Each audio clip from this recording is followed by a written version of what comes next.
already. It's going to be a great day. I walked into the radio station and I saw one of the superstars of the computing industry. Superstar Jeff Schick was back there. And I know when he is here, it's going to be a good show. Superstar Jeff Schick from that great company IBM, back there doing his thing, keeping our program running. Without Jeff Schick, we wouldn't have a show. In France, they call him Jeff Le Chic. Jeff Le Chic. Did I miss Labor Day? Did it happen already? No, it hasn't happened. Oh. What just happened? Memorial Day. Did you see Jeff Leppard back there? Yes, I did. Yeah. I did. Indeed. Is he a member of the staff now? I love him. He's running IBM as far as I'm concerned. We have 2 computers, and he's here every day. What is it? Means we need him. Hey, guess who's stopping by today? Russell Simmons. This is the guy. You always read about him in the newspaper. He's the guy who started Def Jam Records with Rick Rubin. And this guy is a multi-millionaire black man. A black executive who has risen up through the ranks and now seems to primarily spend most of his time at Nobu feeding people sushi. Yeah. He goes out. Yeah, this guy's got some life. You know he lost his money and then made it all back again? No. Yes. No. Yes. No. Yes. No. Yes. No. I saw that on one of those behind the music specials. No. Also, Major Duty will be here. This is the guy who cleans up. He cleans up dog duty for a living. Where is and he's coming in with a big giant garbage cup full of dog duty. He wants to show it out on the street. To anybody who wants to see it. There's an attraction for that? Yeah, that's right. Where does he clean up dog duty? I thought everybody was supposed to clean up their own. Or, I think I might have it wrong. There's a guy coming in who has a garbage pail full of dog duty and wants to show it on the street. And then there's Major Duty. I don't know. The notes are so unclear. Anyway, Sean and Marlon Wayans will also be here. They're the comedians. They're the Wayans? A couple of the Wayans kids. How?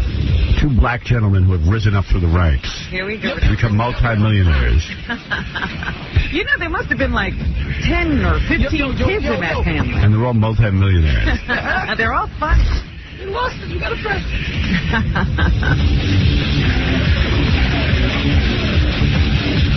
I think Jeff Schick's here to meet Mr. Duty.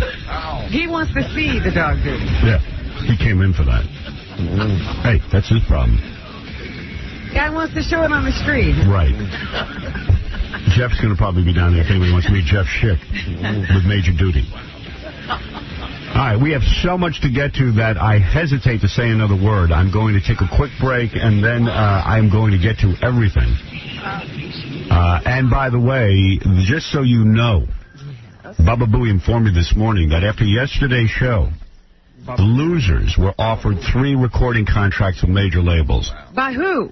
By 3 labels of those guys that were here. They said they would all put us out on an album. They're drunk. Drunk. I'm already working on our second song. Really? What's that? Yeah. Well, should I tell you, or should we just begin working on it? I don't know. We're doing a heavy metal, we're a speed metal band. Right. And this will be another cover? We're doing another cover. Okay. We do covers. We can't write our own music. Band. Magazine cover. I'm going to play some of our stuff for Russell Simmons. There you go. He can make us superstars. All right. Our next song I've already chosen will be a remake of Norman Greenbaum's Spirit in the Sky. Oh, God. Yep. There's enthusiasm. Thank you. All right, we're going to take a break, and we'll be back right after these words. He's got opinions. What she did was wrong. He's a good listener. No. He's extremely modest. I am the expert. He always hears both sides of the story. Listen, neither here nor there. Never say neither here nor there with me. I am the expert here. He's Howard Stern. Listening to the Howard Stern Show. The Howard Stern Show. When I go to the Spirit in the Sky, all I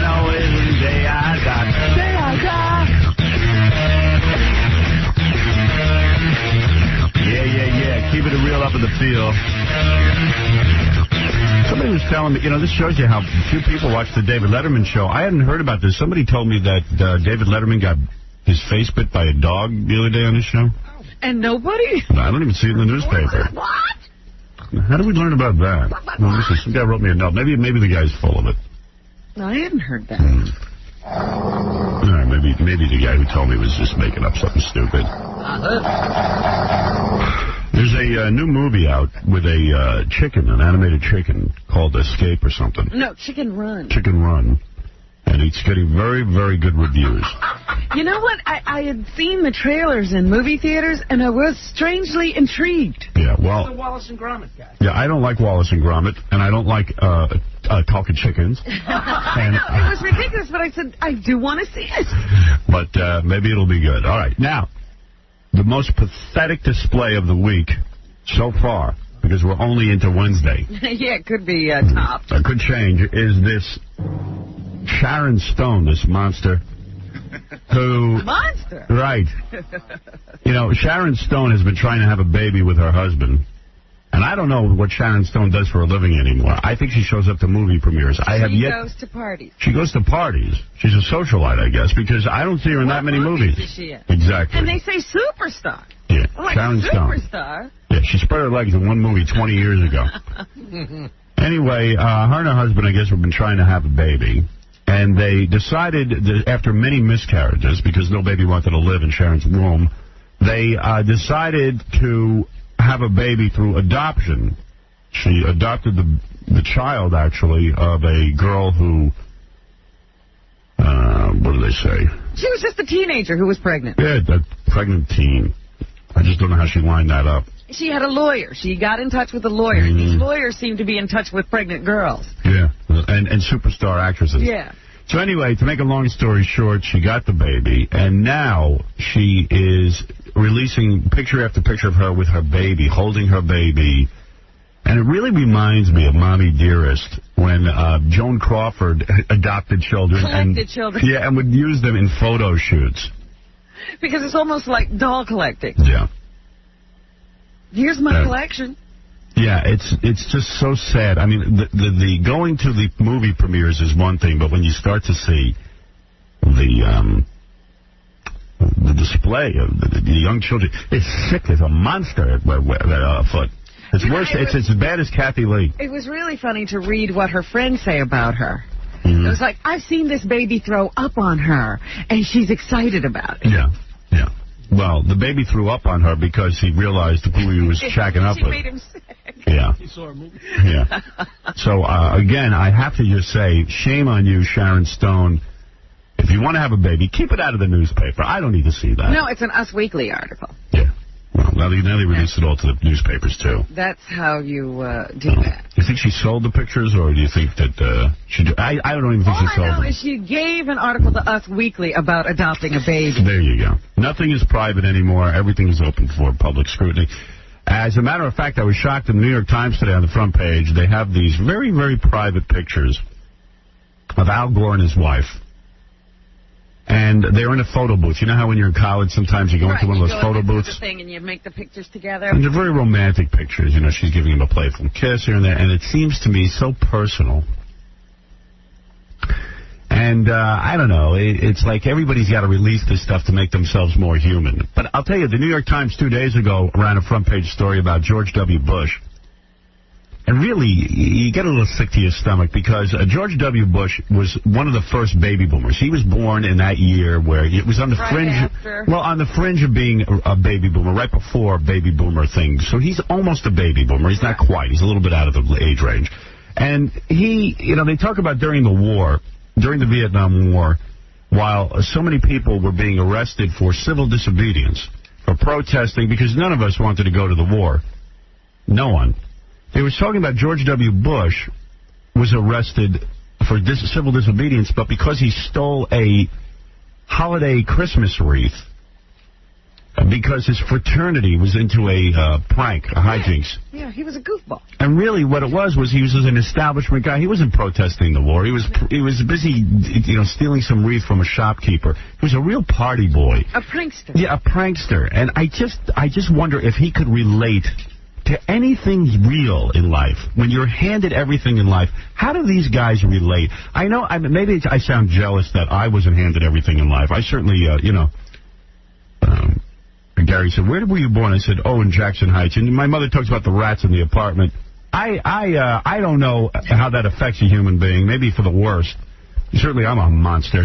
Maybe you can't relate. But George W. Bush, I don't know, during the war to be doing this frivolous funeral wreath fraternity stunt, during the war nobody joined fraternities. Everyone was too damn depressed. It's just like that's what he was doing. He was with the Christmas wreath, stealing it as a fraternity prank. I don't know, man. These weren't the Eisenhower years. He was more... He didn't even know there was a war. Yeah, he was more sort of a part of his parents' generation and a good little soldier than he was his own man. I don't know. There's something that bothers me about this story. It's not that he was his parents' generation, a good little man, but he just didn't have anything to be worried about. No. His life was not on the line. Yeah. He was more... Things were just taken care of. He didn't have anything to do. And so what looked like fun to him was stealing a Christmas. Right. Yeah, I mean, that's what he was worrying about. It's just weird. So partying. I don't know. I don't like it. Now, did you read about this guy, John Rocker? I'm starting to feel bad for him, believe it or not. This guy is I know a lot of athletes. They're not the brightest. Some of them are bright. Some of them aren't. Just like the rest of us. So the guy gave an interview, and he talked about how he didn't want to ride on the New York subways. I can do shit. Neither do I. The thing about him is that now he's got to do everything he doesn't want to do. Yeah, so now what he's doing is he's coming to New York to ride the subway. And at this point, that sounds awfully dangerous to me. They're pushing people. Yeah. I mean, really. Leave the guy alone already. He's got to come here and ride the subway to Shea Stadium when they play the Atlanta Braves. Right. In a massive publicity stunt. All by himself. No, he won't. Not wanting to ride the subway proves he's sane. There's nobody in New York that wants to ride the subway. But see, the other thing that bothers me about this is nobody's making him ride the subway. No. Why is he doing this? Because he can't get anybody off his back. No, he can't think of what to do. He could just be quiet and go ahead and play baseball. That's not going to happen. He has not figured out what to do. He's going to go down there.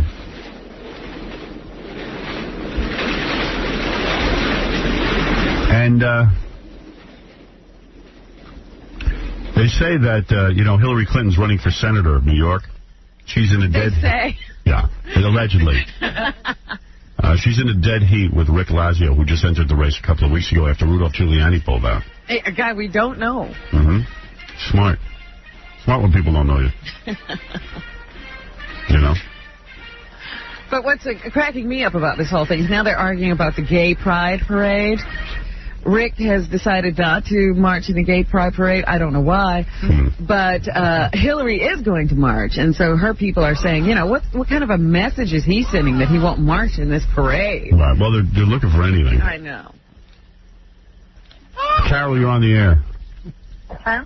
Yes, baby. Howard, I'm really ugly. And I really... I'm glad to hear you say you're really ugly. Everybody who calls into this show claims to be the best-looking person on the planet. All of a sudden, I want to see her. I want to see how... How ugly are you? My face is misshapen. My nose is ugly. My eyes are ugly. My ears are... Everything is just... Even my skin is ugly. I admire that. By the way, join the club. Most people are ugly. I've been in this club all my life. I don't like it. How old are you?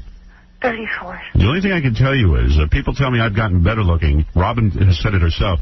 When I hit about 44 or something like that, I got a little better looking. So there's time and hope. Yeah, you never know. Something could change. Although for a woman, it's very difficult. To turn better at 30. Yeah. No, it's not going to get any better. Exactly. You know that I'm just going to age and things are going to start going south. Yeah. And Do you have a nice body at least? Oh, hell no. No. That doesn't even that you don't work on. No. God, no. I want to do something besides work at a loading dock the rest of my life. Well, honey, the first thing I notice with a lot of ugly people that they let their bodies go. And sometimes if a woman really diets and has an attractive body... She can get away with it. Yeah, and there's things you can do with your hair and stuff. I know, but I just went through something metabolic, and I don't know what it is. Are you fat? And it put on like 47 pounds. How much do you weigh? God, I don't know, like 170. You went through something metabolic. You went through a cheesecake is what you went through. No, I wish. Yeah, that's metabolic. I was adhering, like, to the letter. Well, let me tell you something. Diet for four weeks. No, and 4 weeks.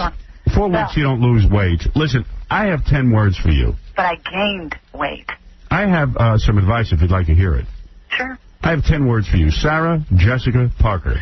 Now, why do I say those 10 words? Well, however many words those are. Why do I say those 10 words? I say those because look at the body. If she didn't have that body, look at her face. Yeah. There's nothing wrong with her face. Her face is not that great. It's not that great. It isn't that bad. But she keeps herself thin. It keeps her body nice. And I got news for you. She does a lot with that.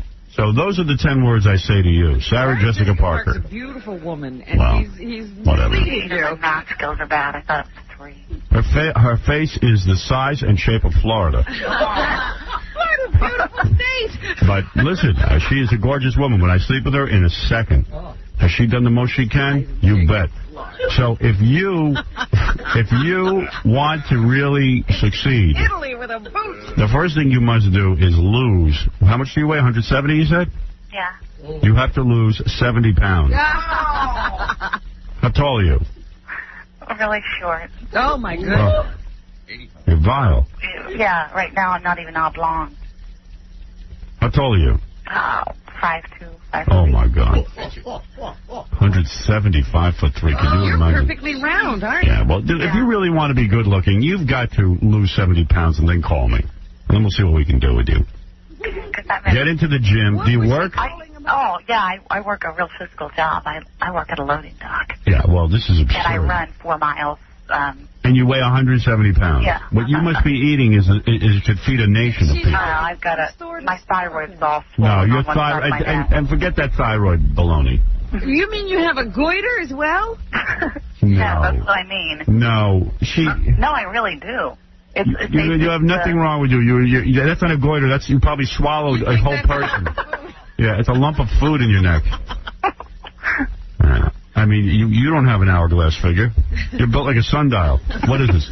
How many days a week do you run 4 miles? I run 4 miles 4 days, and then 3 days I just run 2. It's Howard. Impossible. That's impossible.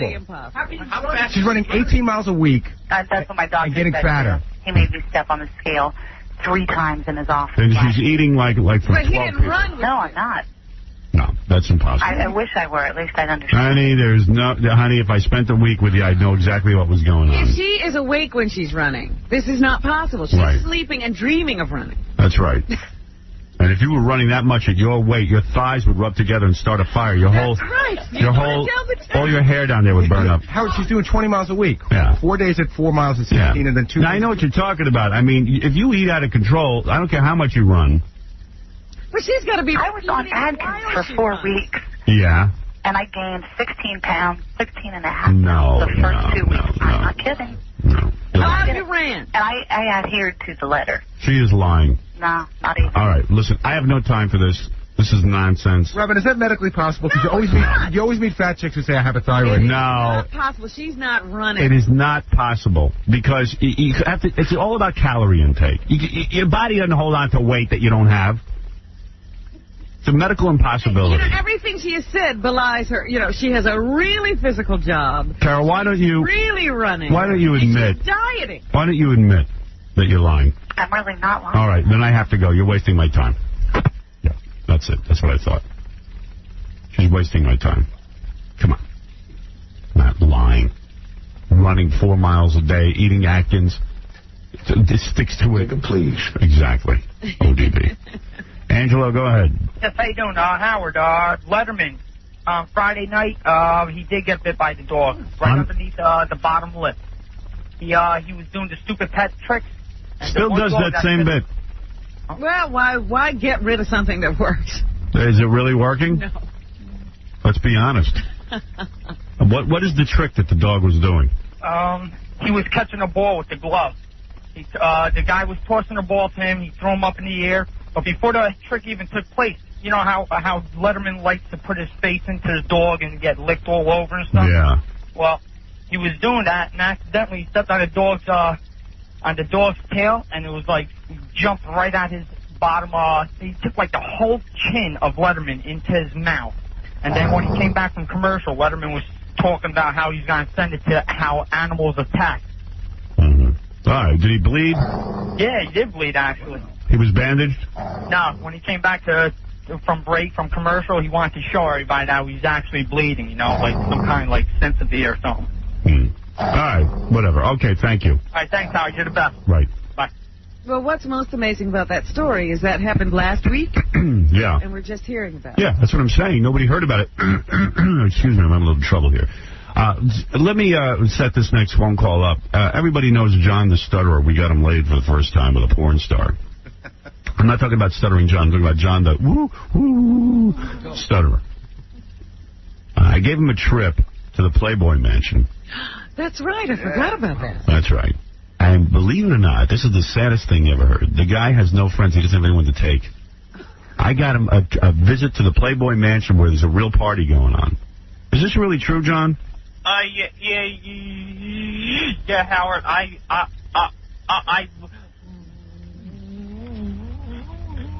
late Thursday morning. Right. And did you want to invite someone to go with you, or you just wanted to go alone? Well, I wanted Annie Anderson, but Well, why bring Sam to the beach? What? Why bring Sam to the beach? Why do you need Andy Anderson to go with you?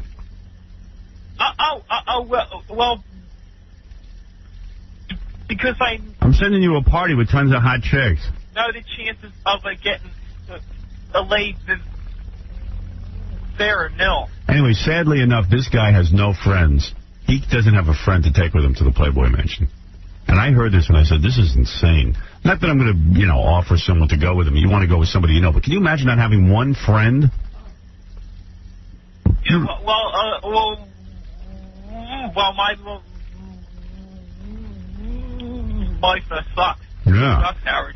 You know. I mean, but you got to get out of the house and meet people. Well, you are going to go to the Playboy Mansion on Thursday, right? Yeah. You going to go all alone? Yeah. Oh. Yeah. There he is. Picture of him. Yeah, what is it, Gary? You know, it's funny, like, we know him, you know what I mean? But I was talking to the woman who's setting up the promotion. She says he's a great guy, but if you don't know him and this guy calls your office to start doing business, it's really rough. Yeah, right. She's spending hours on the phone with him. But he doesn't have one friend, no, nothing. She was real. I said, who's he going with? She said, nobody. He said he didn't have any friends. Wow. Yeah. Come on, are you lying to us? No, in fact, he didn't call us to tell us. He's not bragging about it. Robin. He's not bragging to us. Gary found out from the Playboy woman that he wasn't bringing anybody. Because it's kind of like cool if you have a friend to go with. Yeah, even if you go through the whack pack numbers, you find somebody. Why'd you bring your? So look. Why'd you bring your? Do you have a dad? Yeah, but he can't get off from work. Yeah, and plus I wouldn't want to bring my dad to the Playboy Mansion. Not really. Cousins, friends from work. Well, I hate most of my family except for my Do you work? parents and brother. No, he doesn't work. Why don't you bring your brother? Well, he couldn't get off from work. Do you work? What? Do you work? No. As you say, bring your boss even. Your No, doctor. he doesn't work. But yeah, he's got medical people who he deals with. He could bring his doctor or the orderly or somebody. But then you start to get into what you have to start asking orderlies to go. Your dad at the bottom of the list. Might as well go alone.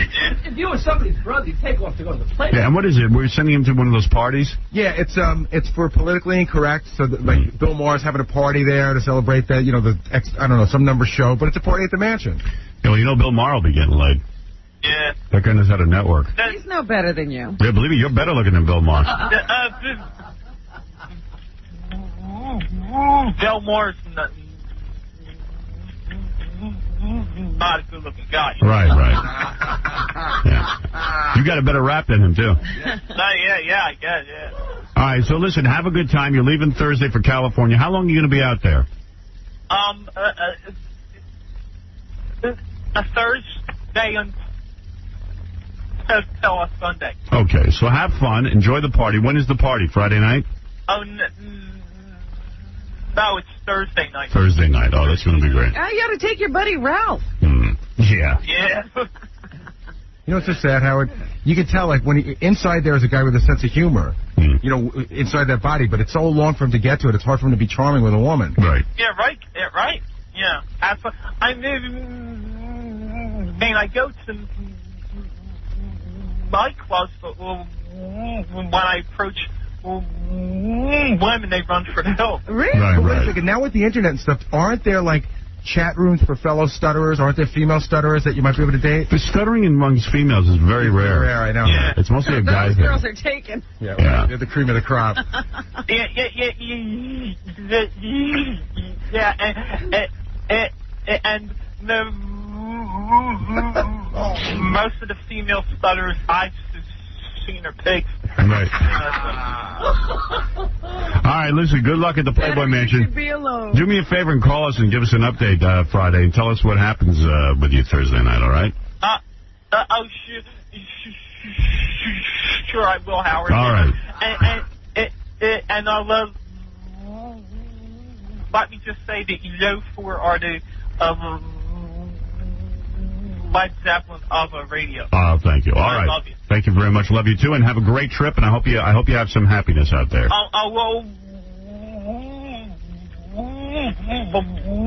Well, I hope to see you soon. Stay out of the water in the grotto. I'm telling you, Hef's in there making egg drop soup all the If time. he gets into the water, just throw in your clothes. That's right. Get a good water.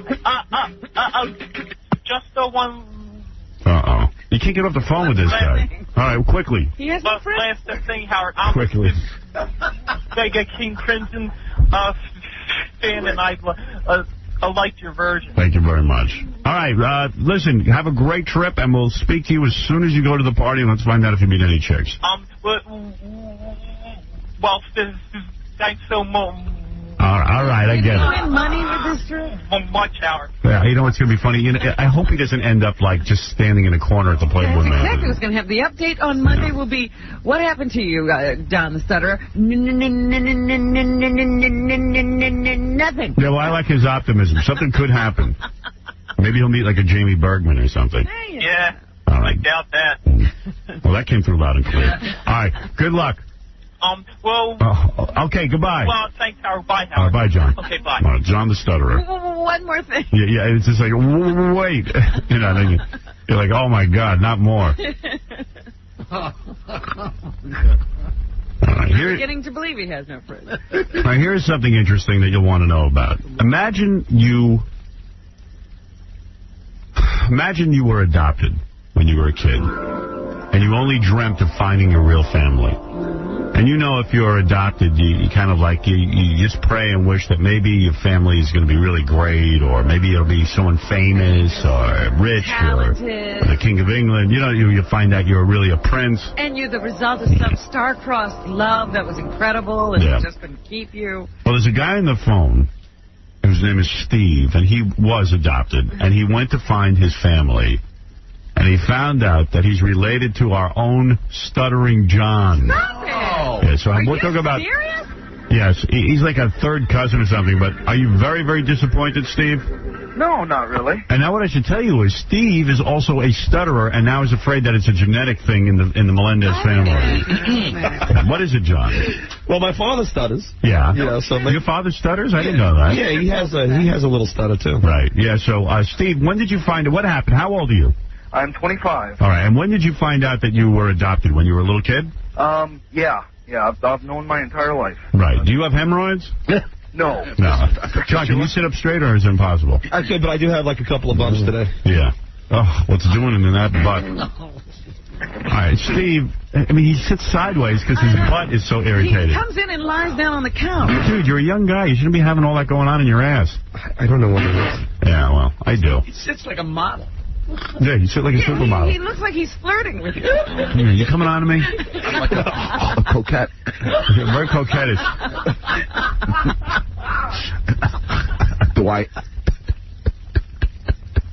earn you one? All right, listen, so... Steve, so you found out when you were young that you were adopted? Yeah. Okay, and when did you start looking for your, birth parents?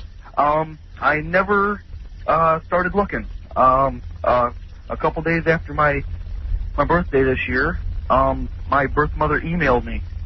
Oh. So she was looking for you. Yeah. And how exciting that must have been, and you met her, and at what point did you connect that you are part of the Melendez family? Well, she was just giving me some family history and such, yeah. And she's like, I don't know if you listen to this guy or not, but your some of your family works on the Howard Stern show, and she didn't even have to tell me anymore. I knew. Do you know his mother? I don't know. Who's your mother? Annie Melendez. I don't know who that is. Well, maybe it's like a third cousin or something. And who, I mean, there's a lot of cousins I don't know. And who is Annie? She's my mother. No, I know. Like, who is she? How does she relate to me? She was Richard's sister. Who's Richard? Richard, my cousin? I think so. I don't know. That doesn't sound. Doesn't sound. Does your cousin Richard have a sister named Annie? I don't think so, but with this family, you never know. Right. There's so much inbreeding in it. I don't know who the hell. Good research, John. What's that inbreeding? Why is that inbreeding? There's no inbreeding in your family. To get a sister is not to inbreed. I wouldn't bet on that. It's his sister. Breeding. Yeah, I know. No, I have a cousin, Richie. Right. But I don't know if... So he has a sister named Annie. Yeah, I don't think he has a sister named Annie. Oh, you don't? No. You don't think, but you're not sure. You don't even know. Melendez is a very, very, very large family. Right. I don't recall any Annie. They breed like rabbits, the Melendez. Yes. Well, they're telling you that you're related to Stuttering John Melendez. Yeah. All Why right, don't you have your mom call in? Yeah, we'll figure it all out. Why don't you do some more research, Steve, and then call us back? Okay. So there it is.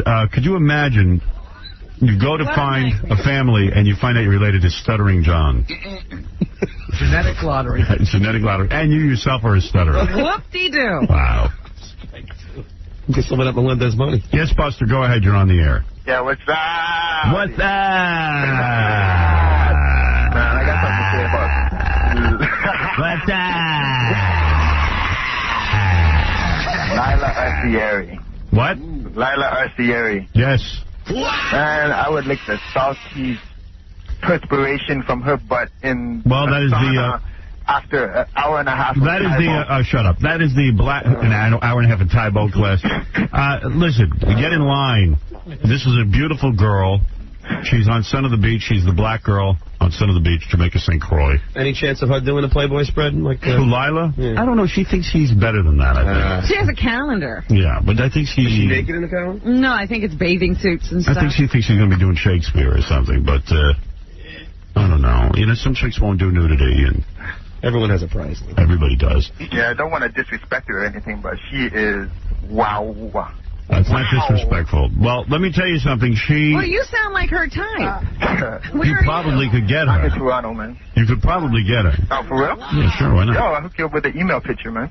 So, anyway, the point I'm trying to make is that Son of the Beach last night, I guess they're doing some sort of rerun thing on FX. They're rerunning all the original episodes. Are they doing it every night? No, Tuesday nights at 10 o'clock. So every Tuesday. And from what I hear rumors that the new season begins in August. Yeah, somebody said that in here yesterday. Yeah, and that we're going to have 7 new episodes in August. I've seen some of the dailies. They haven't cut together all the shows yet. Let me ask you something. This sounds like an odd kind of seasoning thing to It's me. FX. They don't have a real season. They don't care. Okay. So I believe they're not caught up in anything real. They don't understand the season. There's a whole other world of television out there. So FX will air these in August, starting in August. 7 new episodes, and just watching the dailies, they're very funny. I was watching Mark Hamill, the guy from Star Wars. He plays a cult leader. Yeah, I'm looking forward to that. Yeah, he's very good. He's very good. Does a nice job. And Lila is featured in a lot of the episodes, and She has her own episode, a big episode coming up. So you'll have lots of Lila this season. That leads to my next favor of yours. If you could possibly get that on the internet for like some streaming download or something, because we can't watch it up here. Yeah, well, I don't think we're doing this for free for the internet. This is a money-making operation, okay? Yeah, exactly. All right. Can I ask one question quick? Everybody wants everything for free on the internet. Did you just stream it on the internet? Just stream it on the internet and, like, doesn't matter. The reason if FX... it's on the TV, then, You're just doing this because you want people to see. The reason FX pays this money to make the show is that they're hoping that you will go out of your way to bug your cable company or whatever to see this. Okay. You see. One quick question. Why don't you just stream your ass over to where it's on TV? Get the hell out of Toronto. That's right, move. Yeah, move. All right. Anything else? Can I leave now? Yeah, one quick question. A long time ago, I couldn't get on since then, but you changed the name Anal Billionaire to Butt Billionaire. That's right. That FCC? Well, this is my general manager, Tom Chiasano, which is why I really am contemplating leaving the company. I have a lot of issues, and not money related. Money is not the problem here. I'm not sitting and looking to milk the company. But I have a lot of issues where we have to change the name Anal Millionaire to Butt Millionaire, and it's just absurd. I don't even understand what it is that they're getting at, what they're afraid of. The FCC has never, ever had a problem with the word anal. We use it all the time. It makes, yeah, exactly, and it makes no sense, the logic behind this. And I get into these stupid debates every day about what we can do for the FCC and what we can't, and it's Tom's best guess.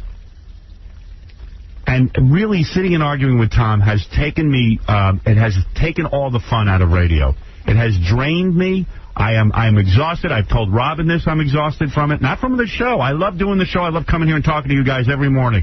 You can't beat that out of me. It's something I wanted to do since I was 5 years old. It's a dream of mine. But I can't take it anymore. I'm telling you this in all seriousness. I'm asking the company to step in and help me with this, and nobody will help me with it. So I have given up. Is Tom a dick? Tom, you're fired. Well, no. I'm telling you. And then they stuck Andre back there. Because Tom can't get up in the morning ever since his cancer. I got to sit and worry about this guy's cancer every minute. If you can't run the company because of your cancer, get the hell out of the company. Well, hopefully the cancer will take advantage of him soon. No, he's completely cured. The only guy I know beat cancer. Cancer couldn't stand to be with Tom. Cancer left Tom. I'm as beaten as the New York Knicks. I can't take it. This guy got cancer. I thought I was free of him. And all he comes back in, guess what? I'm cured. The cancer ran. The cancer is gone officially. Knock on wood. Knock on wood. Knock on your head. Knock on wood. I'm so sick of chemotherapy. It's working. I mean, the guy was almost gone. They had him out and buried almost. They had a foot in the grave. And he came back to haunt me. I think he died, and it's his ghost. It's like Topper. He came back worse than ever. Yeah, he came back worse. But, listen, what can I tell you? The guy beat it. He's healthier than Jackie. It's like one of those movies where, you think the guy's dead, and then he springs up at you again. He came in one day and says, I got a lump over here. The lump is spreading, and it's spreading, and they can't even close it up. I mean, we were sure he was gone. It was like, this is it? Oh, absolutely. Cats have less lives than this guy. Could drop a safe on his head, he'd live. So, anyway, I'm fine. The only thing it proves is if there is another side, they heard about Tom on the other side, and they said, no way, we don't want to do that. The one case where cancer didn't overcome. Usually, because he had, horrible cancer. He even told me, he was in these support groups and everything, and there was a guy he was helping out, and he just happened to ask the doctor the last time he was in for a checkup about the guy. Yeah. That guy died. Yeah, everyone that got cancer with Tom is dead. He's the only one that lived and had a complete recovery. I'm talking about he is completely free of cancer. That small statistic? It's Tom. Everyone in the company thought they were free of him. Mel was partying. The stock went up. But he came back to haunt me. And this is my story. He's like a starfish. You cut him up and he lives. He just grows another limb. Right. So he lived, and now I argue with him, anal versus butt. It was the most retarded discussion ever on the planet. And I sit there, and I used to sit in a room with him, and no logic whatsoever to any of his decisions. And he's back. He survived. His wife had sold his golf clubs. Penelope had sold his golf clubs. It was a done deal. He got rid of his clothes. We were done with him. Anything to wear when he got And the son of a bitch. What did he do when he beat cancer? When he got out of the hospital, he was golfing. I think it's that golf that helped him. In his room pink. Yeah.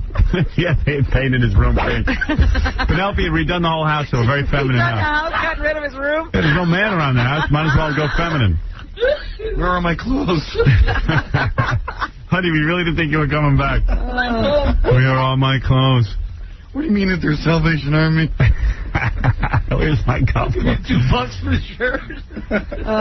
Yeah, but he's here, and he's here. I'm queer, and I'm going to jump out a window. Get used to it. Right. So I cannot, I have to deal with him singularly.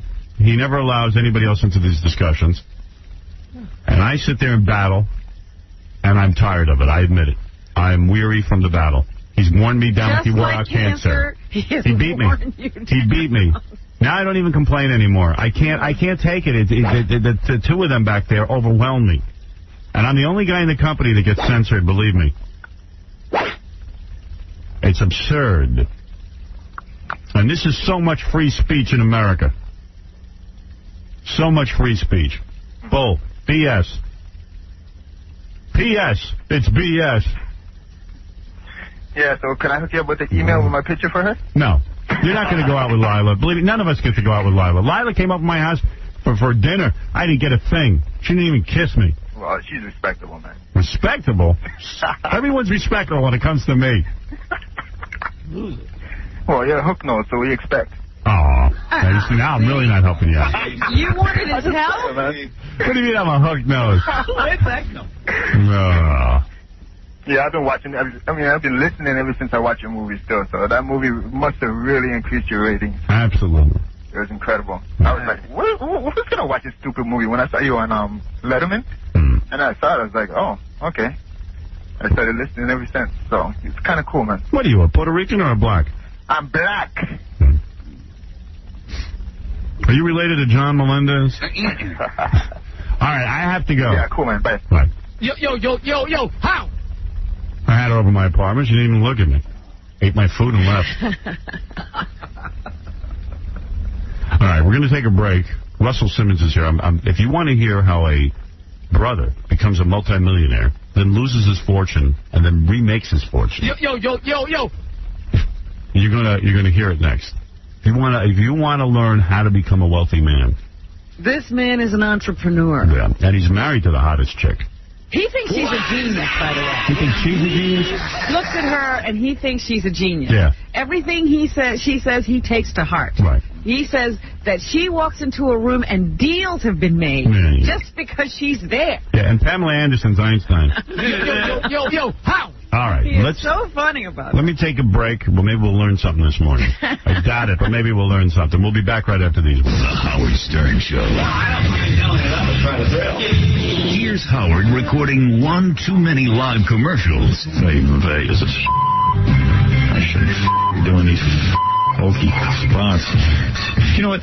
Why don't you ask them to rewrite this and tell them we don't even know what they're talking about? I sound like an idiot. I mean, really. What are they talking about there? Tell them to have complete sentences and to clarify. It's just a dumb commercial. They could say, maybe you want a pizza and you'll have some left over around breakfast time. Wouldn't that be nice instead of going through it? English. People don't know what they're talking about. They just don't know. The Howard Stern Show. Stern Show. Howard, this is Larry King, and I don't care what they say. I still like you.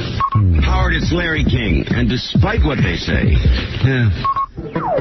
you're listening to The Howard Stern Show. Why? This is Larry King saluting my friend Howard Stern, and thanks for all the wonderful things you've had to say about me over the years, Howard. I know that generally you like to put down people, but the fact that you've held me in such high esteem and regard me as probably your living legend and greatest personality in the history of this medium, I always like to salute people who come along in my tracks, and maybe someday you'll go international. All right. Thank you, Larry. You continue to be an inspiration to nobody.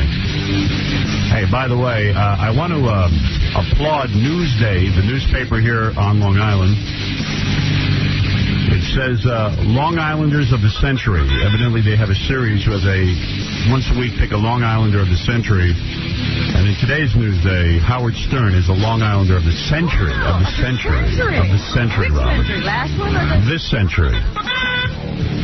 It says here, when disc jockey Howard Stern was a child in Roosevelt, his mother gave him marionettes, hoping that playing with dolls would make him more sensitive. Yeah, well, that was wrong. Instead, he used the puppets to put on raunchy shows for his friends in the basement, setting the stage for his future career. Stern was born in Jackson Heights, but moved to Roosevelt when he was a year old. All by himself. He attended, it sure felt that way, he attended Washington Rose Elementary School, then Roosevelt Junior Senior High, where he was one of the school's few white students. This is why you're the man of the century. You're not kidding. It wasn't much, not many people would have come out of there alive. Because this was a time when Martin Luther King was killed. And let me tell you, being the one white boy in an all-black school that day was no picnic. I'm Long Island's Abe Lincoln. I'm more than the man of the century. You sound like Tarzan. In fact, the next sentence, Robin, it wasn't much better attending high school in Rockville Center, where Stern once told Newsday he felt totally lost, like Tarzan when they brought him back to England. You were Tarzan in both places. God, we understand no one. No, I remember the world. I just remember the sea of white faces, and I said, why am I uncomfortable around white people? What the hell happened in my life? This would tell you that you have some serious problems. Yeah. Black people don't like me, and I hate white people. Well, it does go on to say, today the controversial media star has several million loyal listeners in over 60 markets, including... They don't even have you right as man of the century. Right. Stern may still see himself as an outcast, but he is reportedly the highest paid disc jockey in the country. Why is that not? It shows you how little disc jockeys make.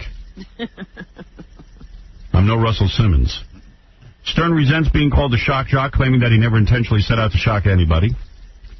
What I intentionally set out to do, he explained in his book Private Parts, was to talk just like I talk off the air, talk the way guys talk. Apparently that's shocking. Stern has referred to himself as a fairly normal family man who lived quietly with his wife and 3 daughters during his off hours until his surprising separation from his wife in 1999. There goes that. Well, then you were lying. Mm-hmm. Well, I was. I mean, I wasn't lying. I was a family man and quiet. Whatever his intentions, for 20 years, the best-selling author, radio, television, and film personality has been redefining the standards of broadcasting. And while my fans find me entertaining, others consider him offensive. In fact, over the years, his chatter on his morning radio show has racked up nearly $2 million in fines for indecency by the FCC, precisely the kind of controversy Stern thrives on. And here I am, Robin, chosen by Newsday as man of the century. You know, at the end of the century, nobody will know who you were. You think? Oh. Well, here is a brother who has made it also. Do you know who was around in 1900? Russell Simmons, he's a true American success story. This could only happen in America. He's a billionaire, I think. I actually think he might be a billionaire. You think? I don't know. I know he's a multimillionaire. And here he comes. Look, there's what a multimillionaire looks like. There he is. Surprising, isn't it? Hey. Russell Simmons, of course. Anybody who lives in New York always sees Russell Simmons. He always has his finger on the pulse of what's happening. Here, take a seat and talk into the microphone so we can hear you. What is he doing? He got a whole bunch of stuff with him. First, Fat Farm underwear. Yeah, now you extra large. Thank you. Got big balls. Thank you. And for the girls with big boobs, I got a baby fat stretch blouse. I like that. That I like. Robin, you put that on. Okay, that's the most important. Robin can wear that. And I got you a pair of sneakers. Let me see what do cool sneakers look like? Fat Farm sneakers? Well, they're just the classic simple joints. They ain't really like. Let me see. Flavorful. Oh, this is good for me. I will put those on. Cool, right? Yes, those are very nice. Right, they're simple, right? You can wear them in... Do you design these, or does someone else do every this? stitch of every... I approve, if not design. What I'll borrow idea. I'm influenced and inspired by. Let me ask you something. Two legs. And let's start this way. Before we even get into your history. Yeah. Or your current the thing that fascinates me. I'm sorry. Robin's right over there. Hi. Yeah. I haven't seen you. You know how long ago I last was near your show? When? When you made that whole... You and Run DMC had that whole dialogue almost 20 years ago. A stupid thing. Yes. Well, you're stupid, dope, and yes, like right. Abbott and Costello. Were you here that day? Yeah. What? My brother, he's a reverend now, by the way. Yes, I have many questions about that. Yes. You know what, Howard? I know, like when he got a book coming out. I'm not plugging. I just want to let you know. The whole family has spiritual. I bet your brother resents you because he would have been the famous one in the family if you had not come about and sort of passed him by. Eclipsed him. You eclipsed him, didn't you? I don't know, man. Those guys are still, he's the Reverend Run. He's doing his thing. And your parents... You're the man. Your parents did not like you becoming a businessman. Most of your brothers... You have brothers and sisters, right? No, just two brothers. You have two brothers. Artists. I thought that they were doctors or something like that. My older brother's a painter, runs an art foundation. Oh. Which we are partners on. We art education for inner city school kids. Right. And then your other brothers Run DMC. That's right. All right. The Reverend Run. The Reverend Run, yeah. Howard, I know when you talk to guys like Russell, you always ask the question, who are your famous friends and stuff? If you get a chance, he's got one of those cool new pagers, and he's showing it to me. If you just go to, I only got up to the A's. I was impressed. Al Sharpton, Ahmad Rashad. I mean, really? Only up to the A's. All black people? Are there Ferrara? Is black people up here? Only black people in your pager? Are there black? Yeah, no, I got white people. You do have white people. Put me in there. He only showed Gary the Blacklist. No, I got you carry a lot of gadgets. You have cell phones. You have the latest. Everything. You have all the gadgets, and you remind me. Abel Ferrara is the first name.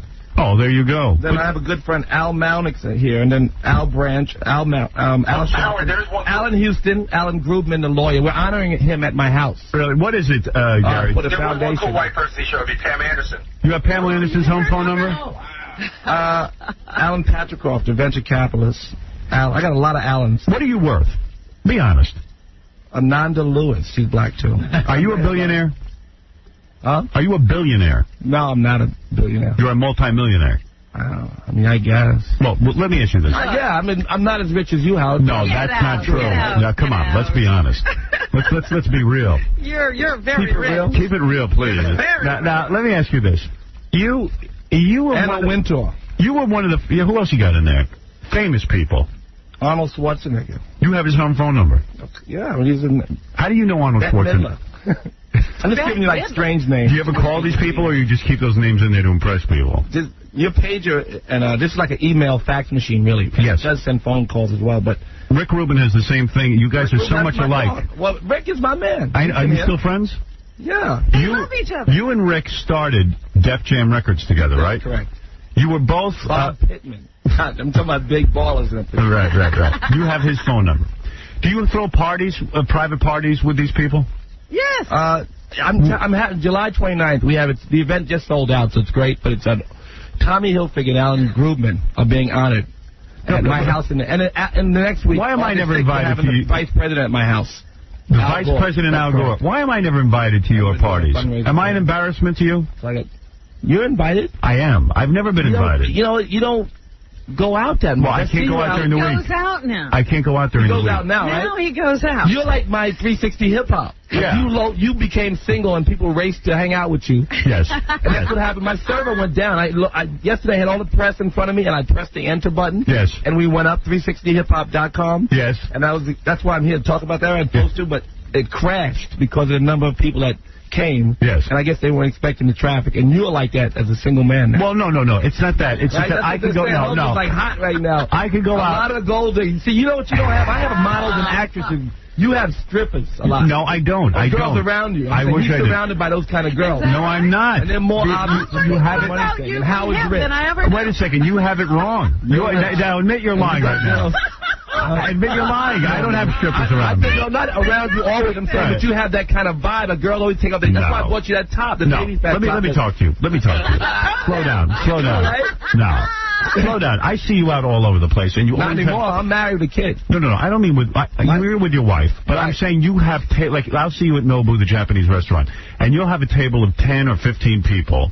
like Serena Oxhole from MTV and this kind of thing. He's always entertaining. Yeah, I see that you have people at the table. You're entertaining all the time. I'm never called to these events. Why haven't you had dinner with Howard? Yeah, why do you not have dinner with me and your famous friends? My famous friends. Rick Rubin has me over his house all the time. You go to Rick Rubin's house? All the time. Yeah. I'm always over Rick. Man, you know, Rick, when we were kids, well, not you, Rick was a kid. Yes. Because he's younger than I am. And we had our record company. We ran out of the dorm at NYU. Right. He would stay awake every night until listen to you and then go to sleep after your show. Yes, Rick and I are friendly. We are truly friendly. I'm a real big fan of yours. Yes, and we speak often. Now, you and Rick, a white Jewish guy, you two hook up in college.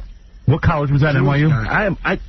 I'm going to tonight, in fact. The UJA is honoring your man, Donald Trump, who's my friend as well. Yes, right? well, why not? Donald, right. So Donald's being honored today, and I was honored recently by the UJA. Look what goes on with you. I know, he's being honored. No, but even Jews honor you. I have a connection with the Jews. Right. You know how to make money like children Jews. And bags and belts and leather and shoes and underwear and lingerie and You're in the women's garment clothes. business. Some parts with different. You're in the garment business. Jewish families and some Orthodox Jewish families and some Israelis in different businesses in the clothing business. Yeah. And in my record company, I have an Israeli partner, is Leo Cohen. Wait a second. And in my film company, obviously I've had Jews in that business partner. Right. And in my advertising agency, I'm partnered with Donnie Deutsch, who you know is really? a big Jew. Right? Yes. Top Jew. Right? He's the head yid. Right. And so I'm So you're very tied into that whole poster boy for Jewish-black relations. Right. Look at the businesses this guy has. He's all You started. Let me take you through this real quick, and then we'll get to your latest it's a venture. fascinating story. All right. Let me understand something. You were in college. You and Rick used to hear music. You hear rap music, obviously.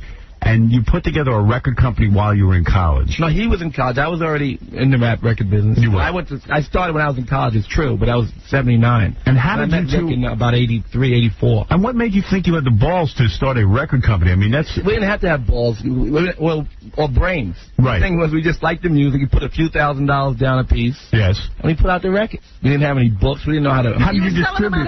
And who were your first artists? So how did it all take off? The first artist that I had was Curtis Blow Christmas rapping. Right. And I was in school. I was in City College. That was 79. When we started our record company, was 84, and the first artist at that point was LL Cool J. Was it because you were early recognizers of rap music? I'm sorry. Right. Were you the person that recognized that rap was going to be something more than a passing? Lucky. I was just in the right place. I had a lot of, I was a manager type. Right. And everybody else was an artist type. Right. So I was the only one who was artist enough, who understood what they were doing and believed in it. And Rick, too?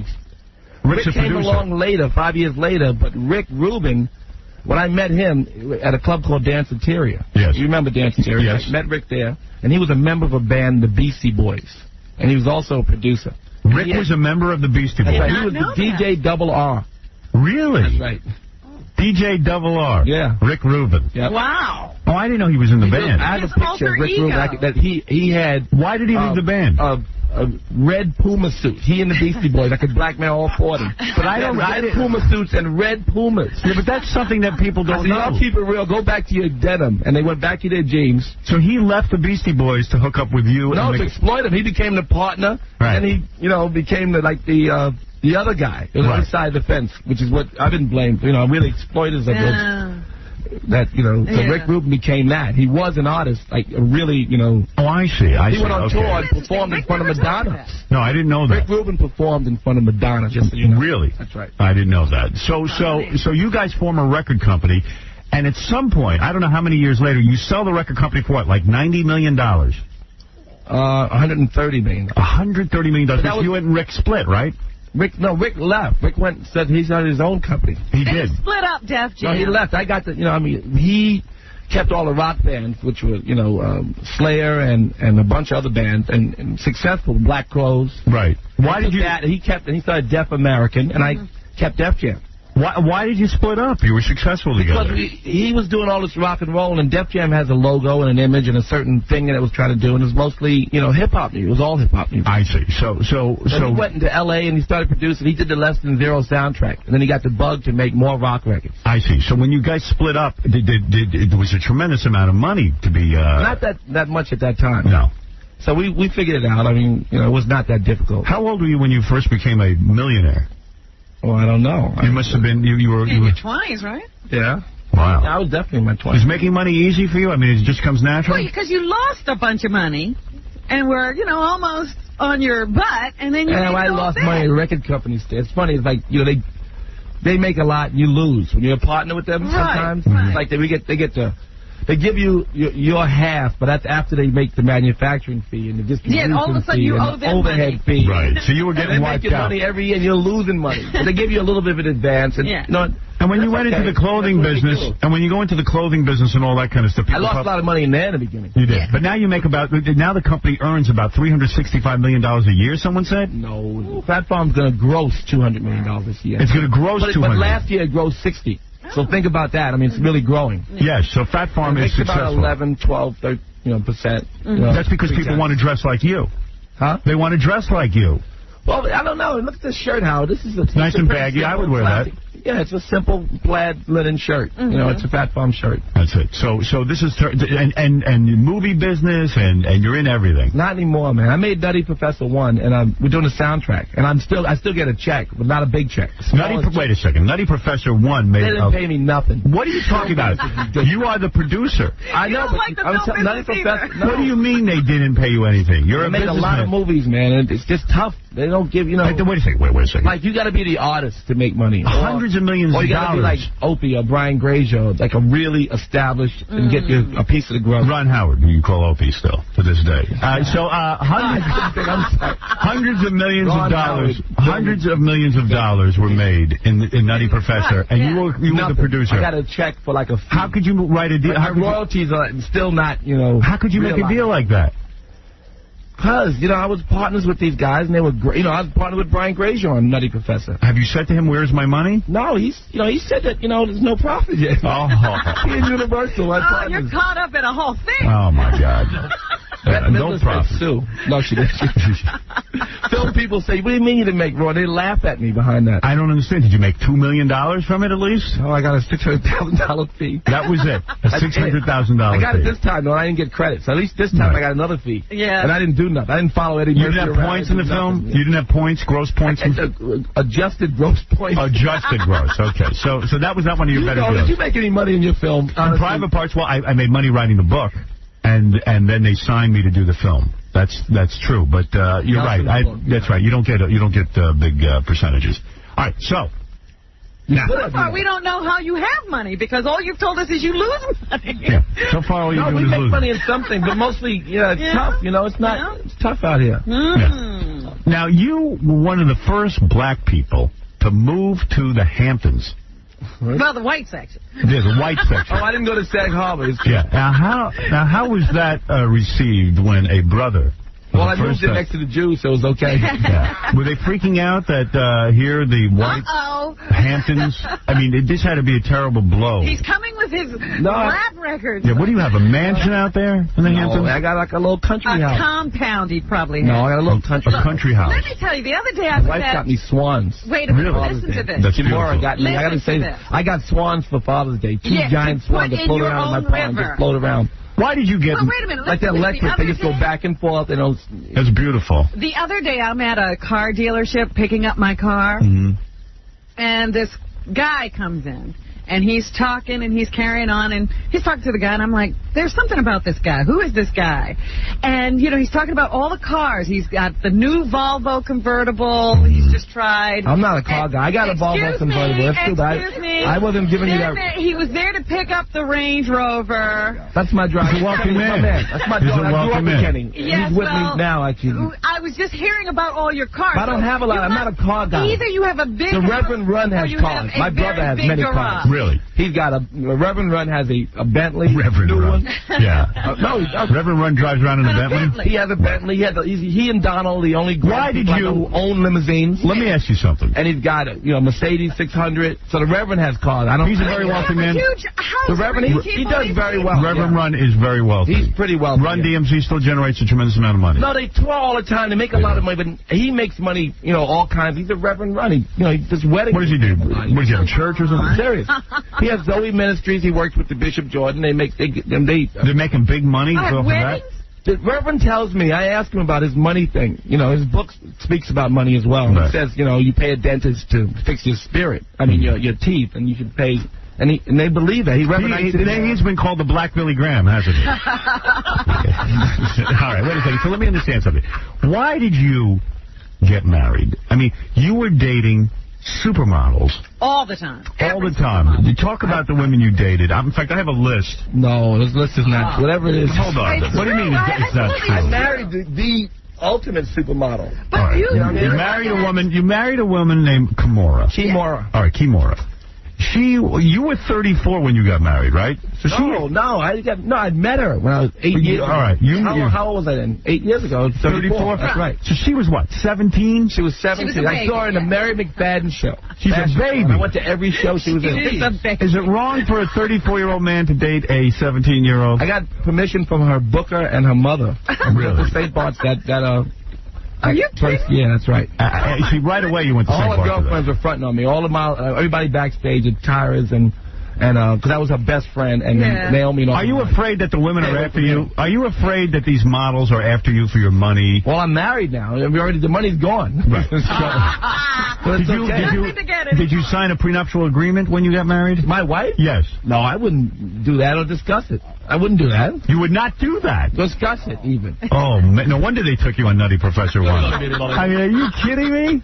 Well, my wife really runs a lot of stuff for me. You know, she's like responsible for the whole baby fat. Don't say this. Okay. Don't say this. I see him doing Your wife doesn't do anything. Over, Howard. I had to bring him to you to tell you that he's making every classic mistake. What is he doing? He got married without a prenuptial agreement. Go ahead. And he gives her credit for everything. Oh, you're going to be taken to the cleaners. Oh. Are you hypnotized? We can get you Raoul Felder. He can make a case that you're hypnotized. He says things like, deals are made because I walk into the room with her. You know, she came up with the whole concept of baby fat. I'm like, what is he doing? What are you doing? Well, she works. She's at baby fat. See, now I'm going to smack you around. Since he's on salary. Yeah, that's enough. He has her on shows, and she's saying, yes, I designed this. Yes, I designed that. Oh, boy. Well, that's more than 50% of your money out the window. I'm telling you. Well, the women's collection is moving. Hopefully she'll... You hope that she gives you some money. Well, you better think You better think it through. Now, you got so when you started dating a 17-year-old, were people suspect? Were they saying this is outrageous? I mean, she was like more, you know, sophisticated than I was. I mean, she had traveled, she lived everywhere, spoke all these languages. And, you know, she was smart. She was grown. I mean, she's more grown than me. Really? I certainly wasn't. Yeah. Gives her credit for bringing him up in the world. That's bad. She taught him how to use the silverware at these parties. Oh, boy. Yeah, she taught him how to speak to people. You're going to be doing weddings like the Reverend if you don't watch it. You better. All right, so you guys are bitter, man. Here are some of the women that you dated. All right. And some of the people you're friends with. I'm going to ask you to comment on some of these people, but you were dating women like, here, let me see if I can find the list. Naomi Campbell. No. What do you mean no? Like my daughter or something. Florida Evans. Who's that? Florida Evans. That's not another. That's the wrong list, right? That's the wrong list. No, there was Tyra Banks. Tyra's my wife's best friend. And you never got in her pants? Nothing. Nothing. People ask me that, like, never. Russell, you must have dated some of these women. You were I only mentioned two. I told you Naomi's my daughter and Tyra is like the godmother to my child. Models. You were Mr. Model Party. So you weren't really banging as much as we thought you were? No, I was just fronting. Oh, stop it. Right, a lot of times I was just fronting. I was acting like I was... Probably 5 models at a time. Have you ever banged 5 models at a time? Never 5. 2. I thought I was a lesbian at one time. Really? I used to couldn't do it unless I had 2 girls. All right, here are some of your friends. I thought I needed Viagra to have sex with 1 woman. Sean Puffy Combs is your friend? I didn't have sex with Sean Puffy. No, but is he a friend of yours? That's my dog. That's my man. And what do you think about the latest controversy? Will he go to jail? I hope not, man. I don't think so. I hope not. How have you managed to avoid all of these problems? What, you mean, like... shooting people. Problems? The guns and the drugs. You know? Well, I stopped doing drugs many years ago. You are friends? So I can't. I avoided the drugs eventually. And I... What did you have? A cocaine problem? Did you have I You had a legendary cocaine problem, didn't you? Yeah, I'm from your era, Howard. Right. You know what I mean? So, I mean, I saw it all. You know what I mean? But now you were no longer involved. I was a lesbian and a drug addict. Okay, what else was I? Mariah Carey is a friend of yours? And what do you do with her? Where do you go with her? What are you involved with her? We just hang out sometimes. Explain to me hanging out. I don't get to do it. Let me live through you. Well, she's just, you know, she'll call you on the phone? Yeah, sometimes. Not so much anymore. Right, because she's too famous. She's too famous? No. She is very famous. Is she a good piece of ass? I wouldn't know. You don't know? Stevie Wonder is a friend of yours? I know him. I wouldn't say he was a friend, but I do know him. Leonardo DiCaprio was a close friend of yours? I wouldn't say a close friend. I know Leonardo. You do. You know all these guys. Prince Albert of Monaco? I don't know him like that. I mean, it's not my man. Elton John is your man? No, man. Foxy Brown? That's my daughter. That's Foxy Brown? Right. She's on Def Jam. Notice that all these daughters are older than his wife. Right. Not Foxy Brown, but... Vanessa Williams is a close friend of yours? I wouldn't say close friend. She a good piece of ass? I don't know. You got to ask around. Hootie and the Blowfish are your good friends? I wouldn't say he was. No. Where do you get these names from? I don't know. Let's get closer to the... Jennifer Lopez you must be good friends with if you're friends with Sean Puffy Combs. Well, I know Jennifer. Wouldn't say I was good friends. Was she a good piece of ass? Was she a good piece of ass? You got to ask Puff. Haven't Sean been up here? No. Have not. No. No? No. He won't come here. He won't come here. He'd rather be at the clubs with the guns. He won't come here. Yeah. This is too tame for him. I see. Shoshana Lonstein is your friend? Yeah, she's okay. She's really? a good friend. Yeah, I would say. How did she become a good friend of yours? Just because I'm around. You know what I mean? I've seen her over the years. And what do? You invite her to dinner parties and things? Talk about clothing and, you know, really? in the fashion business. She a good piece of ass? You ever bang her? I could only imagine. Right. So what do you think? I don't know. Who else is your friend? Ellen Barkin is your friend? Ron Perlman? These kind of people? I haven't spoken to Ronald in some time. You hang with Jerry Seinfeld? Not too often. Not too often. He did. I was at an event where Bob Pittman and I were sharing the bill for Fresh Air Fund. I see. And Jerry came and donated his time to perform. All right. Well, you're living a charmed life. Can we say that? You're having a good time. You're having a good time. You're having a good time. All right. Listen, Russell Simmons is here because he started a website, a hip-hop website. Everybody has a website now. You know that. Well, I want to announce today because AOL said it's okay, even though we don't have a deal signed and we're partners with AOL now. Right. Oh, so that's a big thing. Distributors, right. So 360hiphop.com. Now, what happens on this website? It's like, you know, it's politics, it's music, it's culture. It's like a magazine. Lifestyle. Yeah, but it's a walking, talking, interactive, fun magazine. I got to say something. We went up last night. I pressed the enter button in front of all the press, and they filmed it, and then it went up for 20 minutes, and it crashed. It crashed. Because of the number. And I Were you angry? On technology, and they said, like, and then all night, tons of technology people working on getting it back up. You put up your own money? It went back up, and then it crashed again. You put up your own money? Well, mostly it's Sony and Seagram's and Will Smith and Tyra and, you know, and Method Man and Redman and the artists. And people are investing in you. And I have some money in there as well, yeah. And I got those guys in. And we're building the site. We built the site. And you're the creator. I mean, you're the guy who's they're I have some creative people there who are like the best in their space, I believe. I mean, the most talented group out there. And if I log on there, it's free? I don't have to pay anything? No, nothing. It's all, what is it, advertised or sponsored?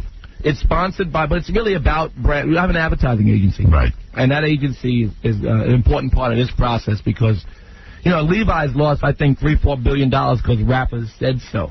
Right. You know what I mean? And Tommy is built for, and Polo, and these guys survive sportswear, certainly. And other brands are built because the hip-hop community is so good at brand building. Right. So that's one of the things. And also we do, you know, with our television and film experience, the content pays for it because we sell the content, repurpose it. All right, so in other words, you want to... And then we sell clothes. So you're going to sell clothes through the Internet on your 360 Hip-Hop. Yeah, all right. commerce, that's right. All right, so it's 360hiphop.com. We're doing an interview with the Vice President, a live cybercast. That's right. And he will try to appeal to the black community and win votes. Is that correct? Well, I think it's a pretty easy call for some of the black community. What do you think, Robin? What am I? Are you a Republican? Are you black? Or we should not be able to? I don't listen to the show enough. Is Robin a Republican? No, I don't know. I don't know that Are you a registered Republican? Good for you. All right, listen. You must be rich.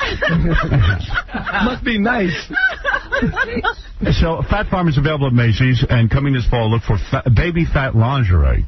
Yeah. The babies are wearing wearing lingerie? No. That's Baby wrong. fat. No, Fat Farm for boys and girls is one thing. Lingerie, Baby Fat, or Baby Fat Jean Company is for women. Ah. Right, Baby Fat's a girls, it's like a women's company. All right, well, anyway, just before you leave, who was the best piece of ass you ever had beside your wife?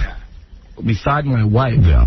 I don't know, man. The drugs confused me. They were all pretty special. All right. Russell Simmons, thank you for coming here. The one thing I wanted you to talk to Russell about, because you're always saying, well, how do you... Russell was at every fashion show, and you say you would feel silly at those runway shows? I would. He was at every one. Yeah, I would feel very silly. Front row. And for a long time, the clothes were not important. I got the fashion bug after like years of watching girls walking back and forth.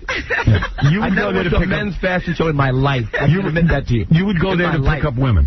I would go there to watch friends walk the runway and see them in, different... And how would you pick up the women afterwards? Would you just go up and say, hi, I'm Russell Simmons, I'm a multimillionaire? When I saw my wife, I stood up at the show when she walked out and started applauding. I lost my mind. Really? You lost your mind. Yep. You lost your mind. Yeah, but... And you knew you were going to marry her right then and there? No, I didn't think so. I thought I might... You might get a date. Yeah, might get a date. Right. All right.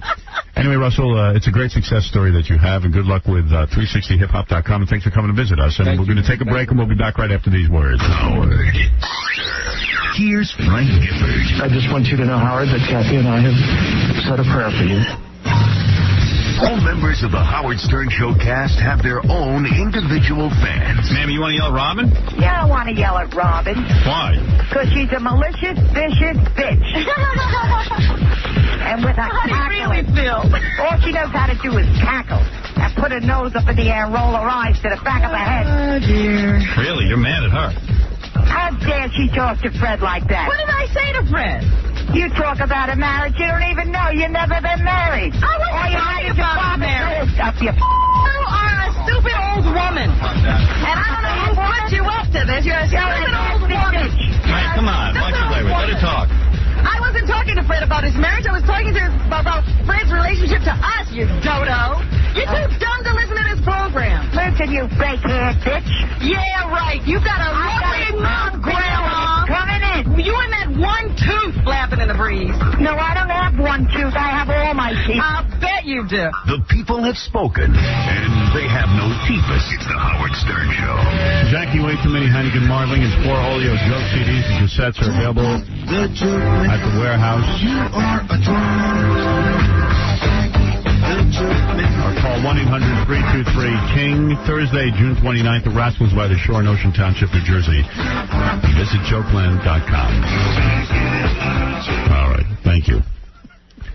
All right. So, hold on a second. So we're here. We're live. We're back. You know, so many people called me up the other day and said that TV commercial that you guys shot with the What's Up, with the Whack Pack, that features Beetlejuice and Crackhead Bob and all those people doing What's Up. Boy, yeah. When is that going to air? That will air on the E! channel at some point. Because our Saturday night syndicated show is in rerun, so that will air. Hello. Yo, what's up? Nothing big. That's Crackhead Bob. What's up? That's Elephant Boy. Yo, That's John the Stutterer. what's that? Yo, pick up the phone. Hello? What's up? What's up? What's up? Oh, what high pitch? Yo, high pitch. Yo, what's up? What's up? What's up? Oh, here comes Beetlejuice. He's buzzing in downstairs. Oh, he's the best. Hello? What's up?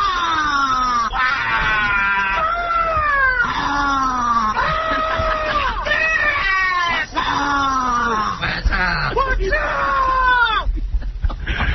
So when you see it, there's no. It's funny. It's funny when you hear it, but it's so much better when you see it. Unbelievable. Just got my hand down my pants. Less than the Howard Stern Show. There you go. Okay. There's a lot of fun, that thing. And that will air on the E! channel. I don't know exactly when, but I checked into it. It's definitely going to happen. You got to see it. That's right. A couple of people, then we're going to meet Major Duty.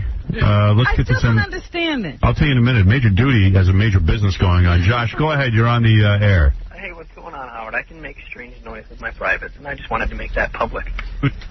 You make strange noises with your private parts? You got it. Let's hear it. Okay, ready? And it's actually my scrotum. Am I allowed to say that? Yes.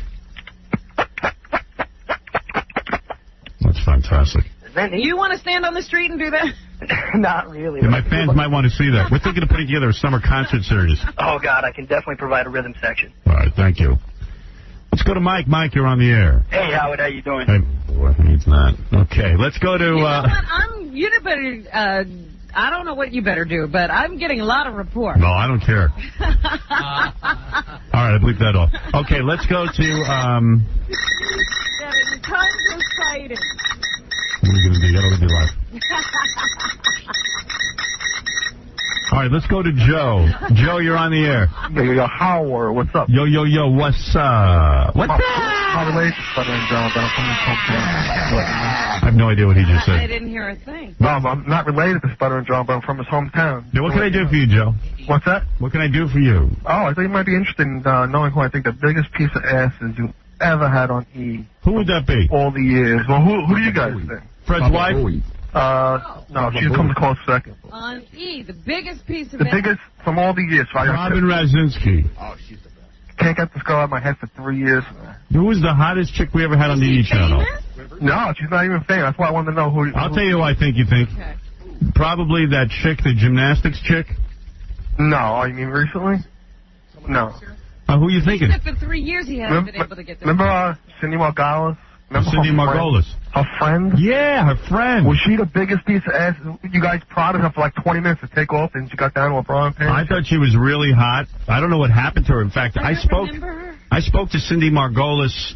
You know, remember, Rob, how it finally went up kissing her? She had these white and red striped panties on with a little bow on it. Yeah, I remember that episode. Oh, my God. I spoke to Cindy Margolis after that episode. I'm talking to her. I go, gee, I said, thanks for doing that, because the show got the highest ratings ever. I said, what's going on with your friend? Because I remembered her, too. And she goes, I don't know a thing, and then, hung up. I think I was jealous of her. No, definitely. She blew her away. Yeah. There was no question about it. Yeah, that chick was very hot. Broke up with her friend? I don't know. She said, I haven't heard from her. I said, how can we get in touch with her? I was thinking of using it for something. And he goes, oh, no. Who do you think is the biggest piece you ever had? All the guests. Biggest piece of ass. All you guys. I want to hear Fred and Gary. Well, the celebrities are the ones that come to mind. You know, when he asked... Don't be diplomatic now. Well, I'm not. I have a hard time remembering who was on the show. Oh, yeah? When he asked that question, that girl popped into my mind. Really? Yeah, honest to God. Was this the way she was shy and the way she was touching her bra and everything? Everything about it was like, oh, my God. It was a real turn on that show. Was that the strip poker show? No. No, it wasn't even. If I had I don't know. If I had a list in front of me, all the people, then maybe I could make a decision. That's too important a decision to make just flippantly. But I would have to say that one of the women that turns me on the most, celebrity, is Carmen Electra. I think she turns you on from her look, because she doesn't do anything in particular. She's not into you. No, she's not into me at all. She has your number, man. I think she was too phony. This one was so real looking. She was like girl next door. Howard likes that phony look. I like the phony look. You like that phony look? I think Carmen Electra is one of the most beautiful women. I really do. And she's not particularly tall. Not even like I would want to go out with her. I mean, yeah, who wouldn't want to go out with her? Well, you would. But I think the two of us standing next to each other would look funny. Yeah. But she's got a look that I would definitely like to, like to bang her. How about a prize for contributing so much to your show? You didn't contribute anything. Oh, really? No. Yeah, the girl was the one who contributed.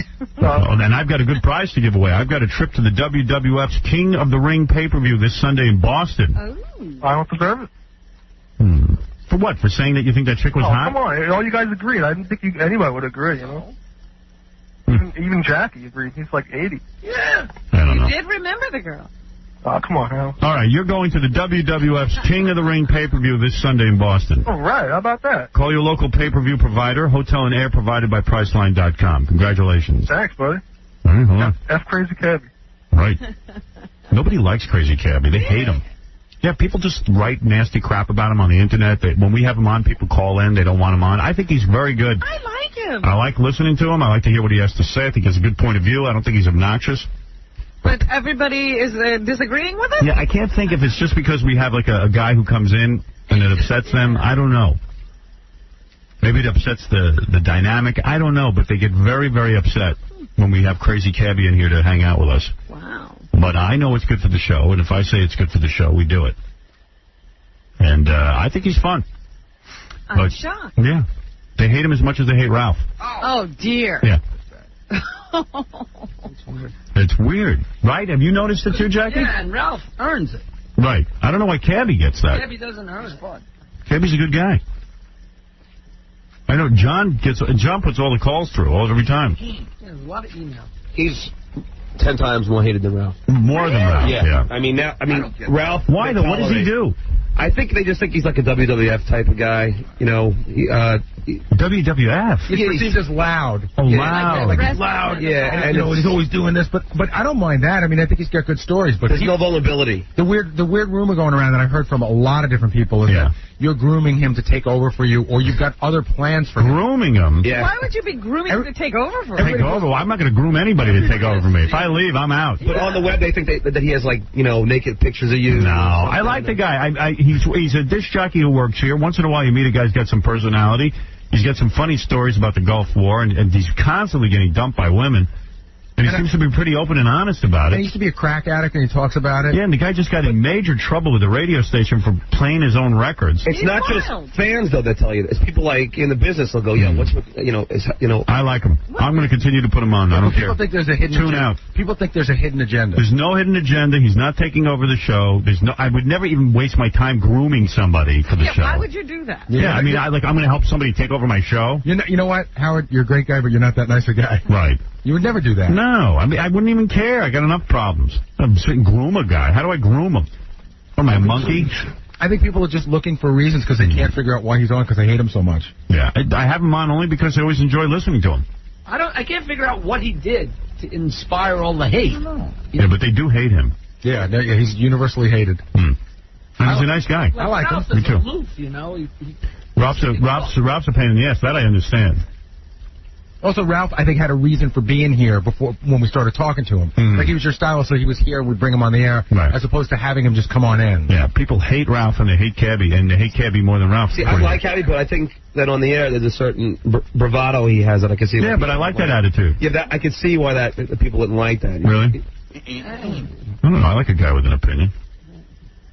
I don't know. And then some people are even annoyed by his Minnesota accent. Oh, really? Yeah, that's like, they find that annoying. Oh. Well, I don't know. I like the guy. They like to be annoyed, apparently. They liked him when he put away High Pitch Eric. That they liked. Yeah, if he went out that day, he'd be a legend. Right. I bet you that if you put High Pitch Eric next to him in a popularity contest, it'd be close. Right. No, Eric would win. Yeah, I think so. I know everybody hates him. Everybody hates him. But I'll tell you, Howard, emails, voicemails, faxes. You know, he generates a lot. A couple people have told me that they don't mind him when he's on for a little bit. When he sits in for the whole show, he never does. He's only sat in maybe an hour. That's what everybody tells me because he's been in here for a long time. Well, he had one day where he was in a long time. It was a long time. Yeah. He was doing like a thing with us. Yeah, he was judging something. I don't know. I like the guy, and he will continue to be on the show. I'm not going to be... Good thing this isn't Survivor. Yeah. He'd be off. Hey, guess who's on the phone? One of the guys who judged the losers yesterday, Dave from Epic, as you may or may not know, in a surprising move yesterday. It was a blowout. The losers, our band, performing Court of the Crimson King. You hear that tape? I mean, it's unbelievable. We won. Just by ourselves. Who won? This is Court of the Crimson King, as done by the losers. This is what we did yesterday. We had a battle of the bands with Tina Yothers' band. Tina Yothers from the show, the TV show, Different Strokes or whatever that is.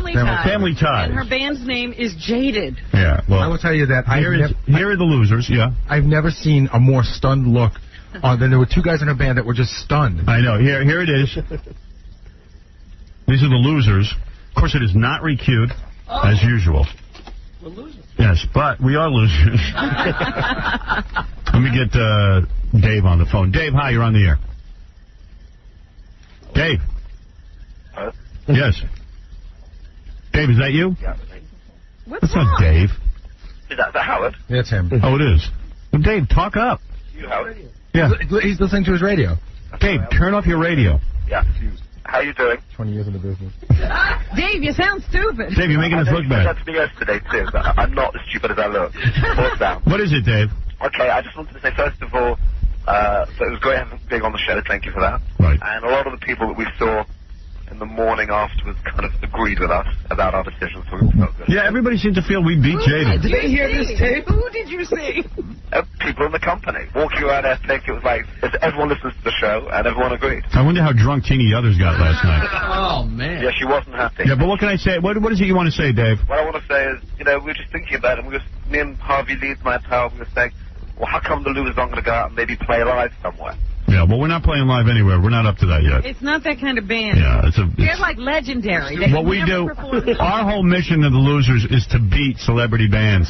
Lightning struck once. That's right, because it's ridiculous. These celebrities are putting out music, and it's just not happening. Well, what would happen if you made a good record? How would you do that?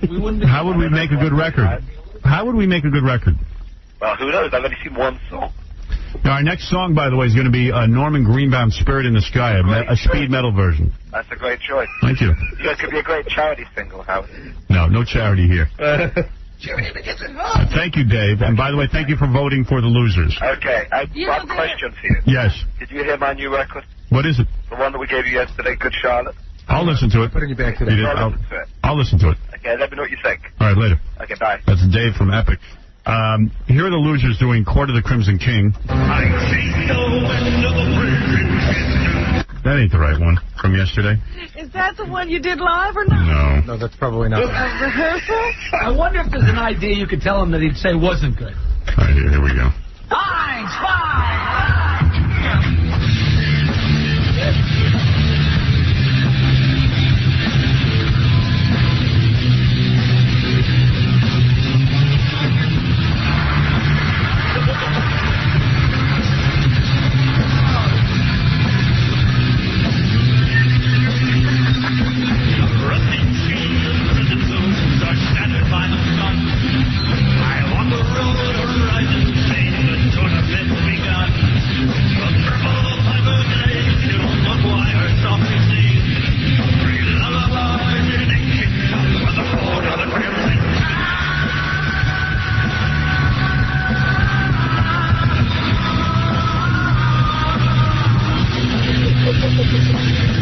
I sound like that guy in Metallica, I'm telling you.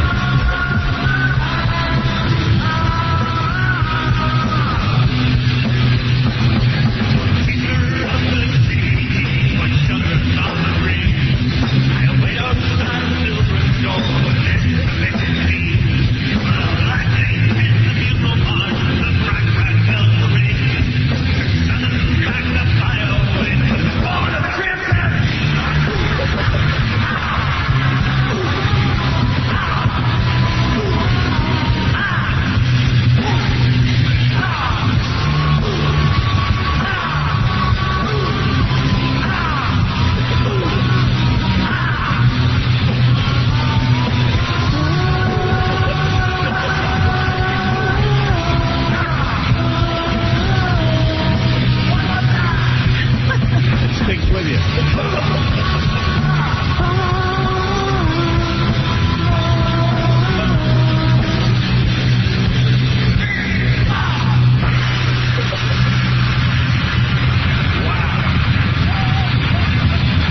Wow.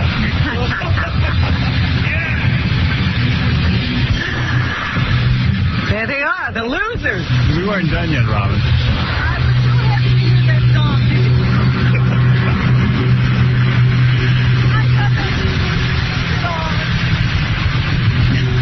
I couldn't get these guys to stop. I know, but Fred would go on and on. Yeah, well, Fred loves to play.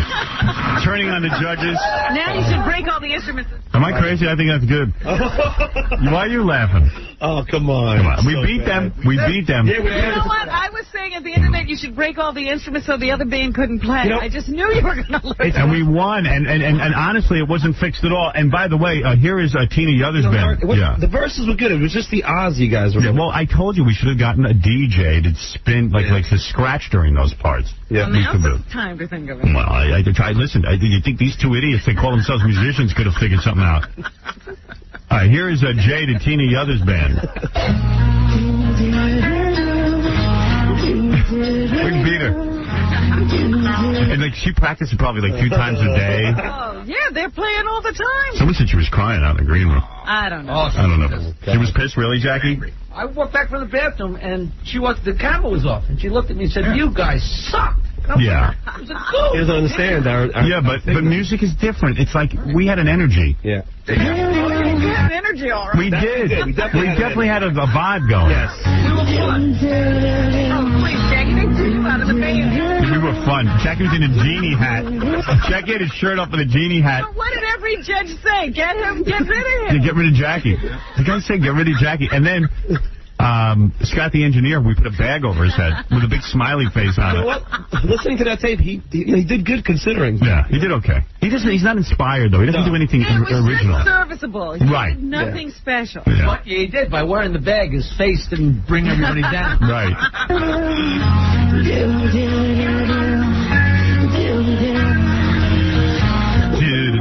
Just American dreaming, searching for a better day.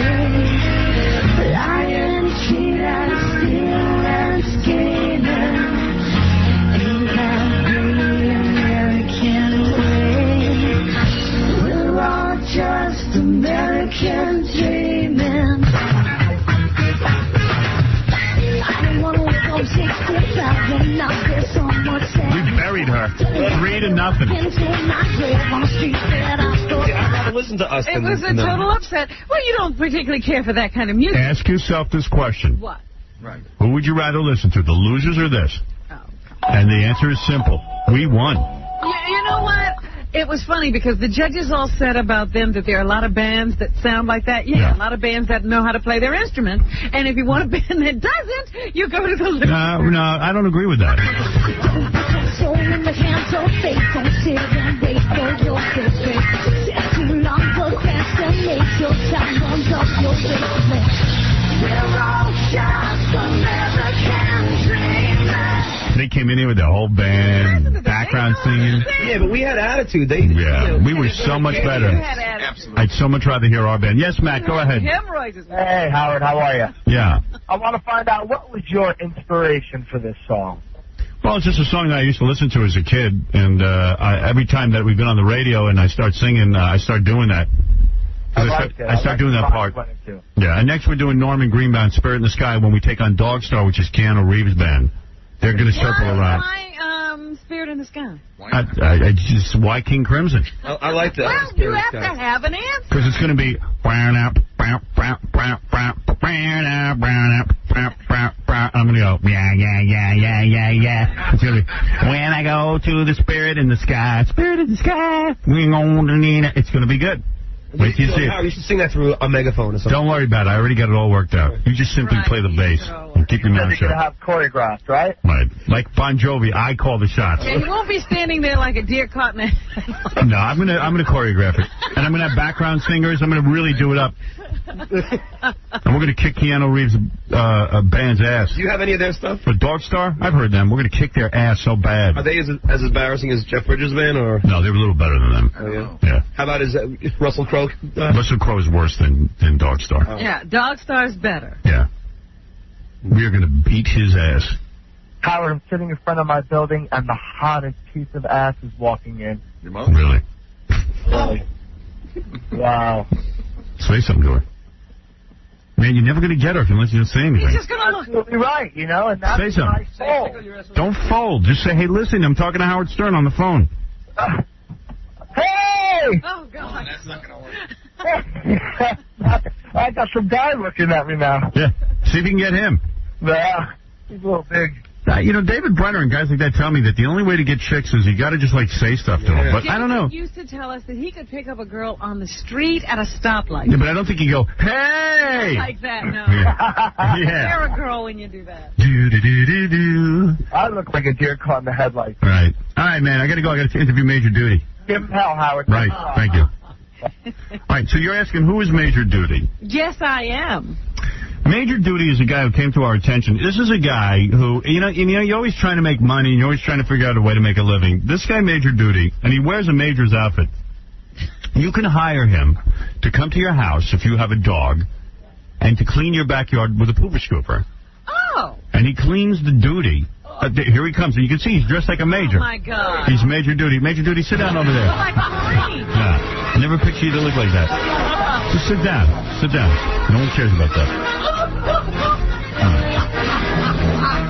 Major Duty, how old a guy are you? I'm 40 years old. Right. Were you in the military? I was in the Marine Corps. You were. You look like a Marine. I mean, you're built well. You're a good-looking man. You look. You're not what I expected. Got that extremely short haircut. Yeah, and you were probably a success in the military, weren't you? Yes, I was. Were you a major?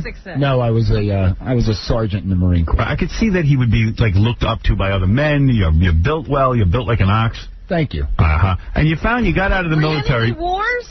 I was over in Beirut and Grenada. Is that right? Yeah, those aren't wars. Grenada? Anyway, Grenada was barely a war. Over Grenada. In and out, baby, in and out. Keep that one quiet, Major Duty. Duty is impress anyone. It's a resort. And Major Duty, you still look like a military guy. You didn't like grow your hair longer. You just wanted that look. You didn't get an earring. You didn't do anything. You're proud to be a military man, and you left the military. Why? Why not just be in the military for the rest of your life? Well, it's a long story, but were you thrown out? You out? No. What is the long story in a? There was a private who wouldn't. I told him to go clean the bathroom up, and he wouldn't do it, and so. You killed him. Well, years ago, you could just take him outside and lovingly beat the crap out of him. Yeah. But you couldn't do that after a while, so we wrote him up. And they came back, and my top brought me in, and he took the charge sheet, and he ripped it up, and he said he knows somebody political. We can't do nothing about it. And that guy got you kicked out. I had already sent in my re-enlistment papers and everything, and all I had to do was swear back in, and I said, that's it, I'm done. You've had it with this organization. Because you felt, how can there be a military if people get special favors? Is that right? Straight. Major Duty, really sticking up for your beliefs. That's insane.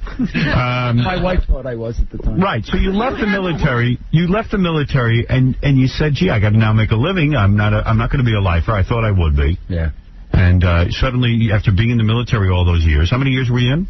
Altogether, it'd be 10. All right, 10 years. Oh, my, you didn't even stay for your retirement or No, so you now had to make a living. I got to say, you were absolutely beautiful. Why, thank you very much, Major Duty. So all of a sudden, you had to make a living, and you came up with the idea to clean people's backyards of duty. This is just 6 months ago, Howard. Oh, okay. When did you get out? 1987. All right. Oh, so you've been that long. So you've been floundering really out in the public, and you were really now you have a business. Now you're going to laugh, Robin. But he's laughing all the way to the bank. Really? There's money in this? There really is. Major Duty, and he takes it seriously. He wears military uniform. He has guys working for him. Howard, I got to tell you real quick. Yeah. We came in here. We just signed up 3 people. Really? While I walked. I'm thinking. What used to be my house. We have dogs because I don't know, it makes me crazy. There's always duty in the backyard from Java, and also Java's friends party there. And there's tons of duty, and Laura's dogs are over there. Sometimes 2 and 3 dogs, so they run around in a pack. And they make duty all over the place. And I don't know. I've said to Alice, we got to clean this duty up. It's outrageous. And it's like, who wants to do it? It's a pain in the ass. It's this and that. Major Duty comes to your house and cleans up. And Does he have a specific area he works? Where do you work? What is the area? Right now we're in the entire New Jersey area, and we're going to be expanding out to the entire tri-state area, and we're also going to be franchising very soon. Okay, so you only charge $8.50 a week to clean a yard that has 1 dog. Each additional dog is another $4. And now here's the kicker. He estimates that he collects 4,000 pounds of dog duty per week. Now, how do you get rid of that? He said, hold on, he says the best way to get the dog duty still to this day is a pooper scooper, so each guy has to individually walk around with his tool and pooper scoop. And what you're saying is that the business brings in over $42,000 a month. Well, what's happening is we do condominium complexes. And by the end of the summer, we're slowly going to have over 60 condominium complexes, and we should be invoicing that monthly by the end of the summer. How many guys do you have working for you? Well, I just hired a bunch more. I now have, as of today, 6 employees. They're all named private duties. Right. And you take it very seriously, like a military operation. As a matter of fact, Jared, I know you're listening. Get up off your lazy ass and get back to work. Wow, spoken like a true drill sergeant. And the thing is... Do they have to show up like in a military situation and be... Absolutely. They wear military outfits too, right? Absolutely. Yeah, and you... My customers love me because what happens is Because you take your job seriously. Absolutely. And you said you even signed up somebody recently because they was like, who needs this guy? But they called you in an emergency that their mother had fallen down in some dog duty or something. What is that all about? I'm in my house, and I get a phone call, and a guy goes, I can't believe it. I've read your article. He goes, and I had a birthday party, and my mother-in-law, he goes, I did the best I could. I have a Great Dane. She went out back, she slipped, and she fell face first in a pile of duty. And he goes, get your butt over here. You're hired. I don't care. And you take it seriously. You really inspect the grounds. Inch by inch. Any of my customers, they love it. Right, and you don't get any duty. So there's a guy making a living, and you can meet him at MajorDuty.com. Duty is DOODY, MajorDuty.com. Or you can call him at 908-231-0684. And, you know, it's funny, when we booked you to come in... Really? How do you get rid of all that? Well, at first I used to have my garbage man take it. We used to slip him $20, but it just got so bad. So what do you do now? I have a waste management company who takes it away. I see. Wow, they haul it away? Yes. Well, duty is your profession. And, you know, it's funny, when we booked you, the very next day a guy calls us up and says, Howard, I collect... dog excrement. But he doesn't do it as a business. He's not getting paid. It's like a fetish for this guy. I want you to meet this guy, Major Duty. Maybe you could hook in with him. Want to hire him? Do I really want to meet him? He has a garbage pail full of dog duty out on the street. He wants to show it to people. I told him he could. Is he aware that he's the only one who has this fetish? Well, let's talk to this guy. Now, you don't do this for a living, do you, sir? What is your name? Nick. Yeah, you don't want to give a laugh. You don't do this for a living like Major Duty does. Nah, it's become a hobby. Does a guy like this give your business a bad name because you do this as a living? I mean, he's doing it as a hobby. Why do you collect dog duty as a hobby? Well, I'll tell you, I got so lazy, I just let it accumulate back there. I got like 5 years worth downstairs right now. 5 years worth of dog poop in a pail. Pomeranian, Shepherd, Collie mix. It's all thrown in there. You wanted to bring it into our studio. I said no because it'll smell. Yeah. Well, I really wanted to bring the Pomeranian because he does the wild thing with the Wild Thing doll. Listen to me. Where does he... I don't know. Where does this guy collects dog duty as a hobby? So I'm expecting him to make... Hold on 1 second. General Feces is on the phone line. Yes, General Feces, what is it? Yeah, this is General Feces. This guy here stole my idea. I want some money. I want some... All right. I've heard from that character before. All right. Let me understand something. So your dog used to make bowel movements in the back of the yard. You started collecting them, putting them in a garbage pail. Right. And over the years it accumulated to the point where you have a ton of your dog's duty. I got 5 years worth. Right. And why? And at no point, at no point you said, gee, I should throw this out? Nah, just sealed it up. Was there like you wanted to be an oddball, or what is it? Well, I am an oddball. Are you married? Yeah. Yeah, and what does your wife think of this? Oh, my God. I don't care. Do you have kids? What do the kids think? I don't care. You do have kids. I do have 2 of them downstairs who are dying to meet you. Really? Well, I don't know. Just imagine this is your dad. So you don't even need Major Duty because you pick up your own duty. I'm Lieutenant Crapper all on my own. Right. And so now that you have a garbage pail full of duty? Yeah. Well, 5 years worth, not really full. I didn't bring my tools. There it is. That's it. Oh. Why is that there? It's out on the street because he wants to show it to people. Do you want to go down and show it to people? Sure. Who's out there for us? Who is that? You can see the microphone isn't working. Turn that off. Yeah, I'll turn that off. That's what, 5 years worth of duty? That's 5 years worth. What's happened to the can? There's some nice fresh stuff for effect. Oh, my God, look at that. That's only 5 years? What happened to it? What happened to it? You know, like they say, it shrinks? like when you see the cookie. Does it reek? What in the world? Oh, my God. Look at that. And where do you store this at home? In the garage? Behind the pool. Behind the pool. I would cover that up. It's disgusting. I'm going to throw up. And what are you going to do with that? Doug, can you talk to me? That's my claim to fame. Doug. Is this like an effort to get into the Guinness Book of Records or something? Who's holding the microphone? Can I talk to that person? Is that Doug? No. Who is that? Somebody we don't know. How does that smell? It smells horrible. It does? Yes. That's why I covered it up.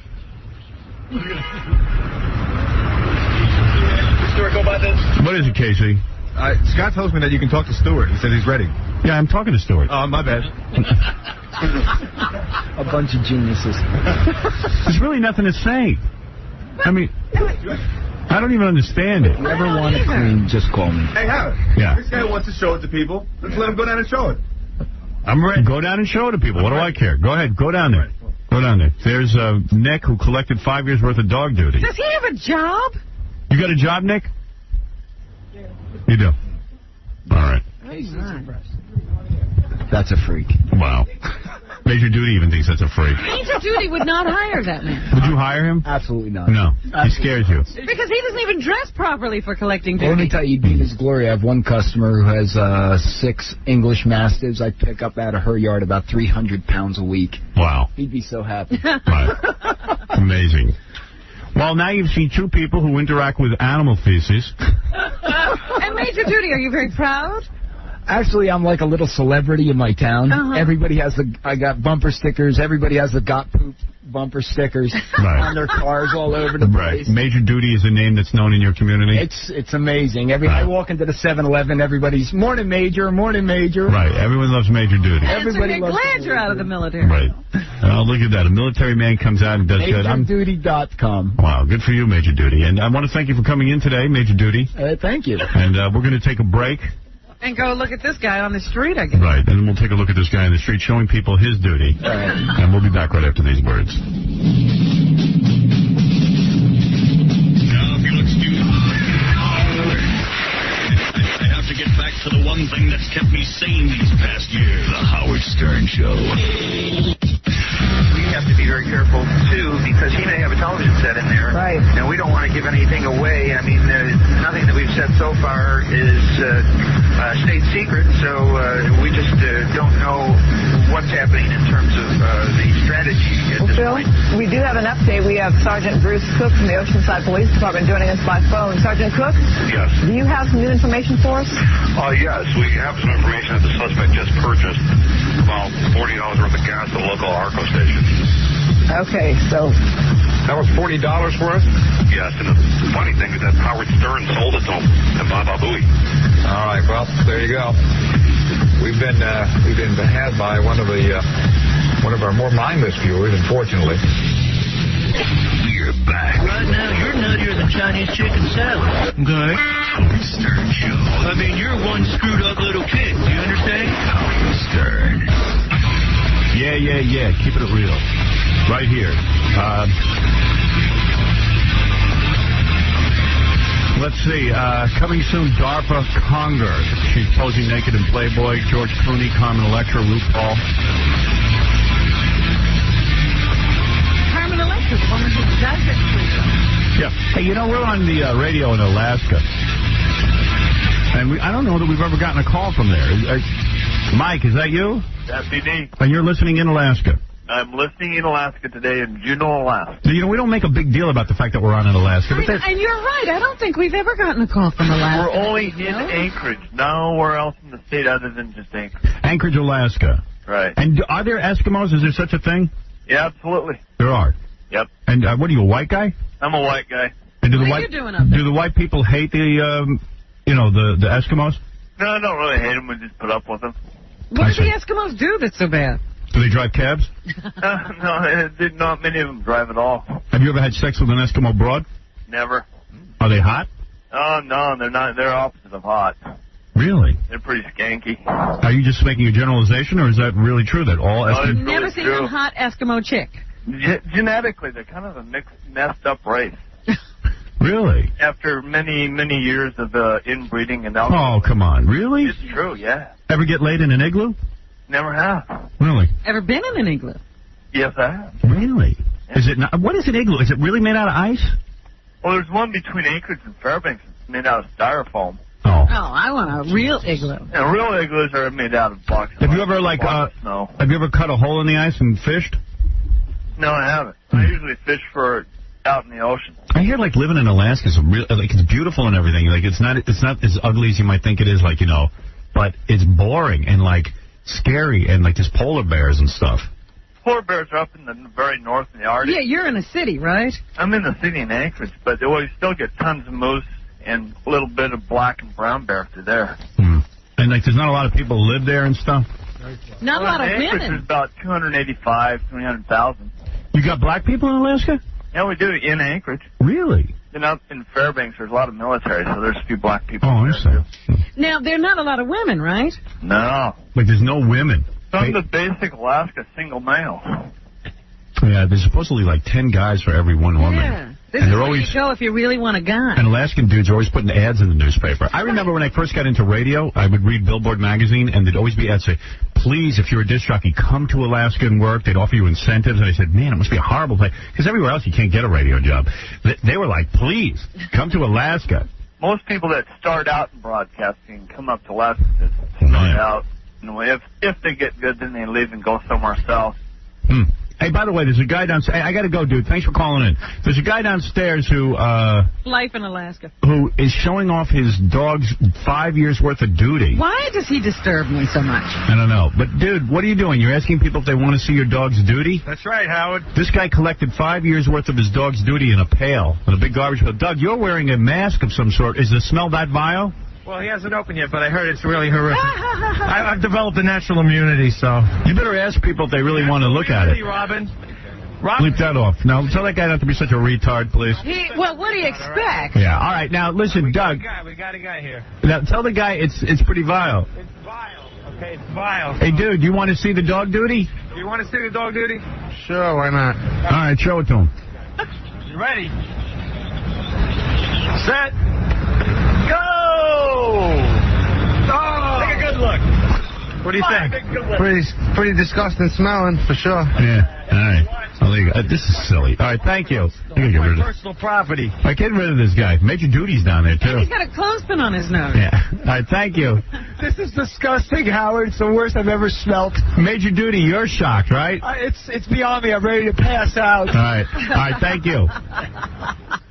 Wow. Quickly, before the Wayans brothers get in here, Dave, you're on the air. Yo, Howard! What's that? Hey, I'm a big Losers fan, and I guess you guys aren't going to tour because you kind of got that, like, Spinal Tap thing going. Mm-hmm. But I really, really don't like Dog Star, because I don't like these pretty boy bands that, like, only tour because of who's in them. That's right. Yeah, but do you know, like, you need some high-price ass to back these guys, though. Do you know who... All right, this guy's making me nervous. Okay, let's... He's a Losers fan. Let's go back to the duty guy. Yeah, let's go back to Sean and Marlon Wayans, who are in Scary Movie, which opens July 7th in movie theaters everywhere. These guys are part of a comedy dynasty. The Keenan Ivory Wayans...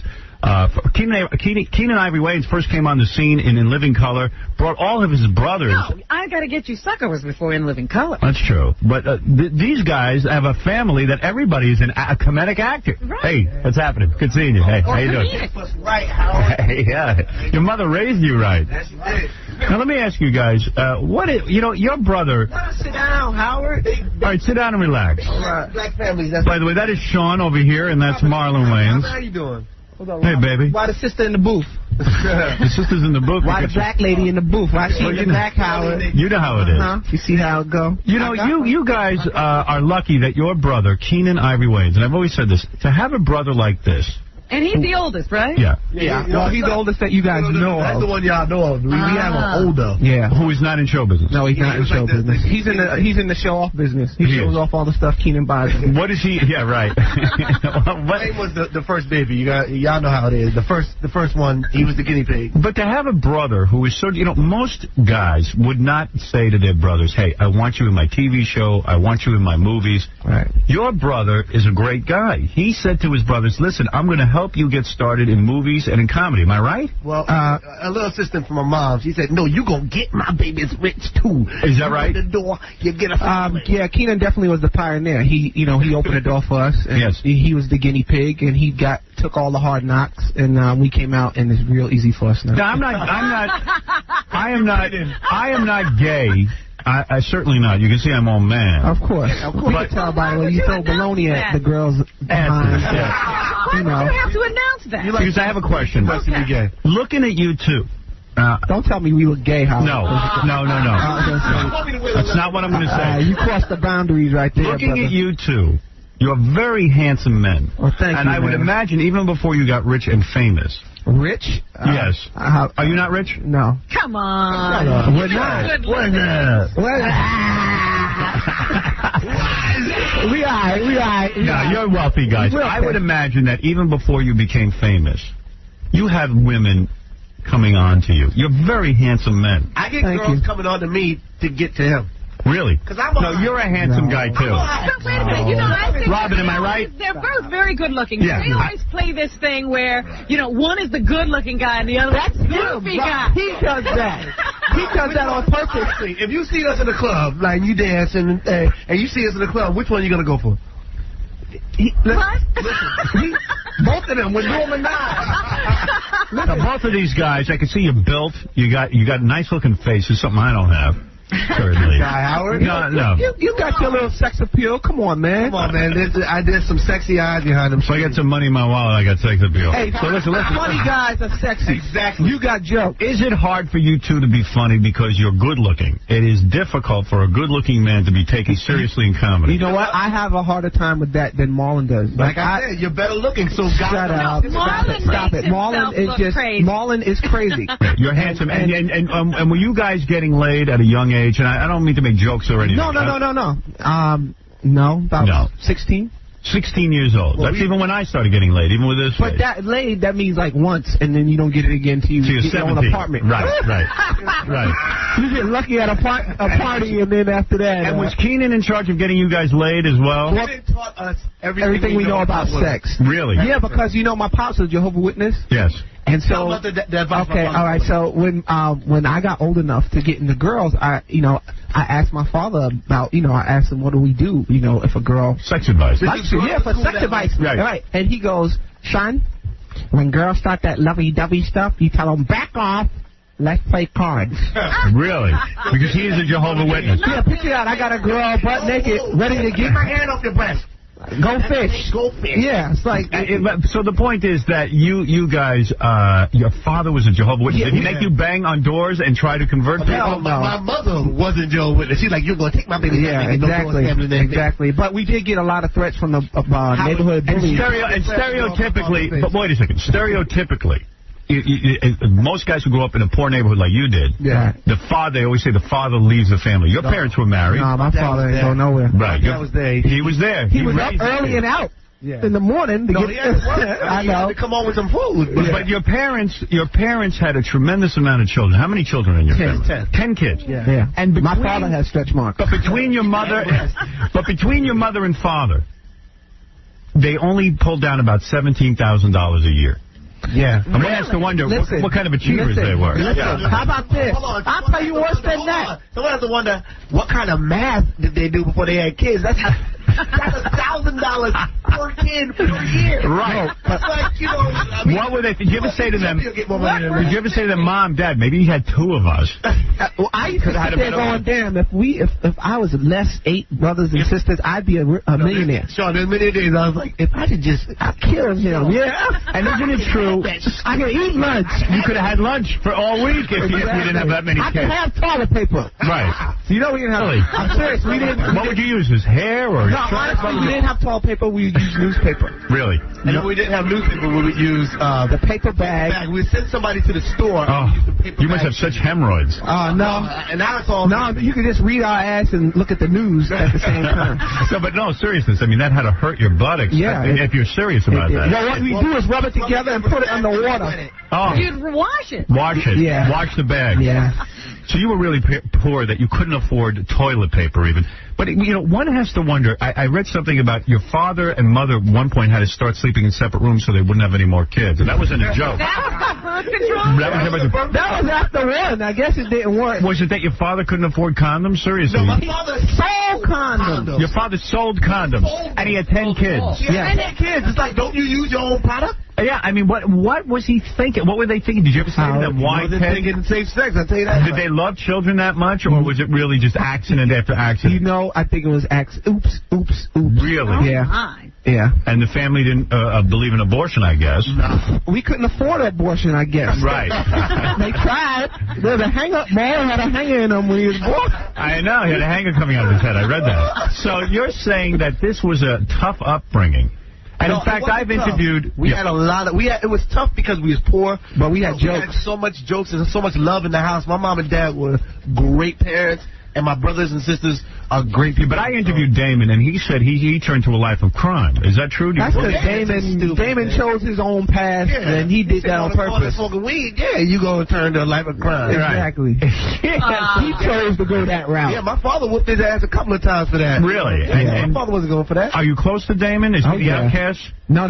He is not the outcast. He's straightened up. Nobody's the outcast. We're all really close. But when you guys finally left your neighborhood, where did you grow up? And Fulton Project. All right, that's almost as bad as where I grew up. It's not quite as bad. Where'd you grow up? Roosevelt, Long Island. It's very bad. That sounds beautiful. It could sound as beautiful as you want it to sound. And growing up there, you guys finally, I guess your brother sent for you to come out to L.A. because he was already a success. And when you went out to L.A., you realized there was hope out of the projects. Yeah. Oh, yeah. Well, what happened was he sent for us while we was young. Right. To show us something different. Because we didn't even leave our... It was funny because we grew up in the projects. We never left the neighborhood. Block. Yeah. Right. My dad really didn't let us leave the block. Right. Because they wanted to keep a close eye on us. And, right. And they did. So you didn't know anything about the outside world? I didn't. I was like, man, I went down to the... Oh, so, okay, this is... we never went anywhere. And the first time we went someplace, Keenan sent for us. He sent for us to come to L.A. Now, we'd never been on an airplane before. This was a very cheap airline. Right. The airplane actually caught fire. While you were and had to make an emergency landing. We did not know. We thought that was regular procedure. We thought that's what the wing was on fire. We were like, man, look at the fire. Man, this plane's going fast.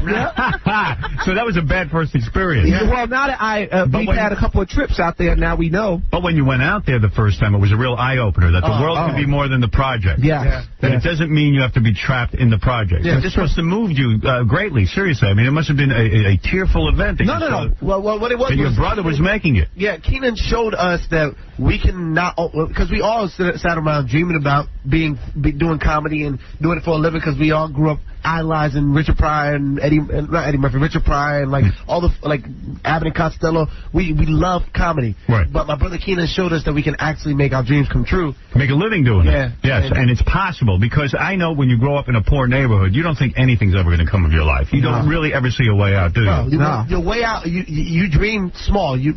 Our dream was to have our own apartment in the project. Like there's this guy, there's this guy in the projects that lives in our... Yeah, there's a dude that lives in our neighborhood who sits around bragging, going, yo, as soon as my mom dies, I'm taking over the apartment. Yeah, the rat-infested apartment. Exactly. That's all mine. Let me ask, because, you grew up in such a crowded situation, most of you have not gotten married and had kids. You're right. We're damn right. You know better. We're smart.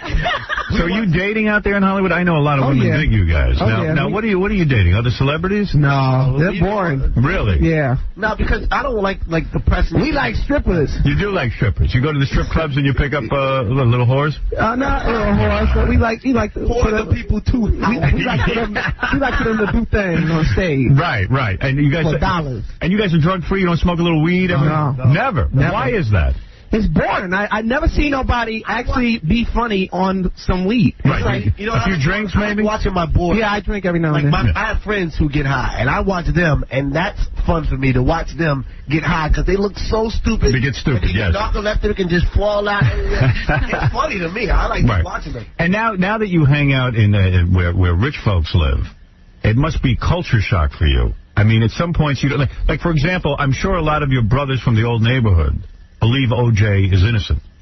Where do you guys think? I believe I'm sick of O.J. and I'm mad at O.J. and I feel like the fact that the reason why all the black shows is off the air now is O.J.'s fault. It's O.J. Everything is O.J. If you think about it, right about when O.J. got off with that murder, Living Single got canceled, right, and it hasn't stopped since then. Exactly. Down to the way, I'm kicking O.J.'s ass because white people are so mad about O.J. They're canceling all the black shows. I know. I'm really close friends with his daughter, so I mean, I just hope. No kidding. You know, that hot one, the one who was at the trial all the time. Yeah, sweetheart. The one from the first marriage to the black wife. Yeah. Oh yes. Oh, she is sweet. Yeah. No, she's really. Have you banged her? No. You can't get some of that. I think her name is. You crazy? Her father killed her. That's right. O.J.'s her father. Crazy. What's her name? Like Arnell or something? Yeah. Arnell. She's actually a really, really. Now, how do you get that close to a fine sister like that? I went to Howard and she was there. Howard University. Yeah. Okay, you were a college student there. I went for a year and a half. I was the most bitter black guy ever. And I was going to be a black filmmaker, and I was going to do an all-black project with black film. And you were going to put Arnell in it? And then I realized Hollywood was white. So you were so bitter after that. You got with the program. So that's how you meet her, huh? And you tried to get in her pants and you could not. No, it was never like, I never really tried to do that because I just... Why? Because she's like a big sister to me. Really? Just, I don't understand that. Yeah. You a little bit of incest? Yeah. I know, but you know, some girls you go, yeah, I'm a cat. But you're a good-looking guy. You could probably tap that. I want to, though. I mean, you want you keep really good friends. Unless you want him as a father-in-law. Well, I don't know.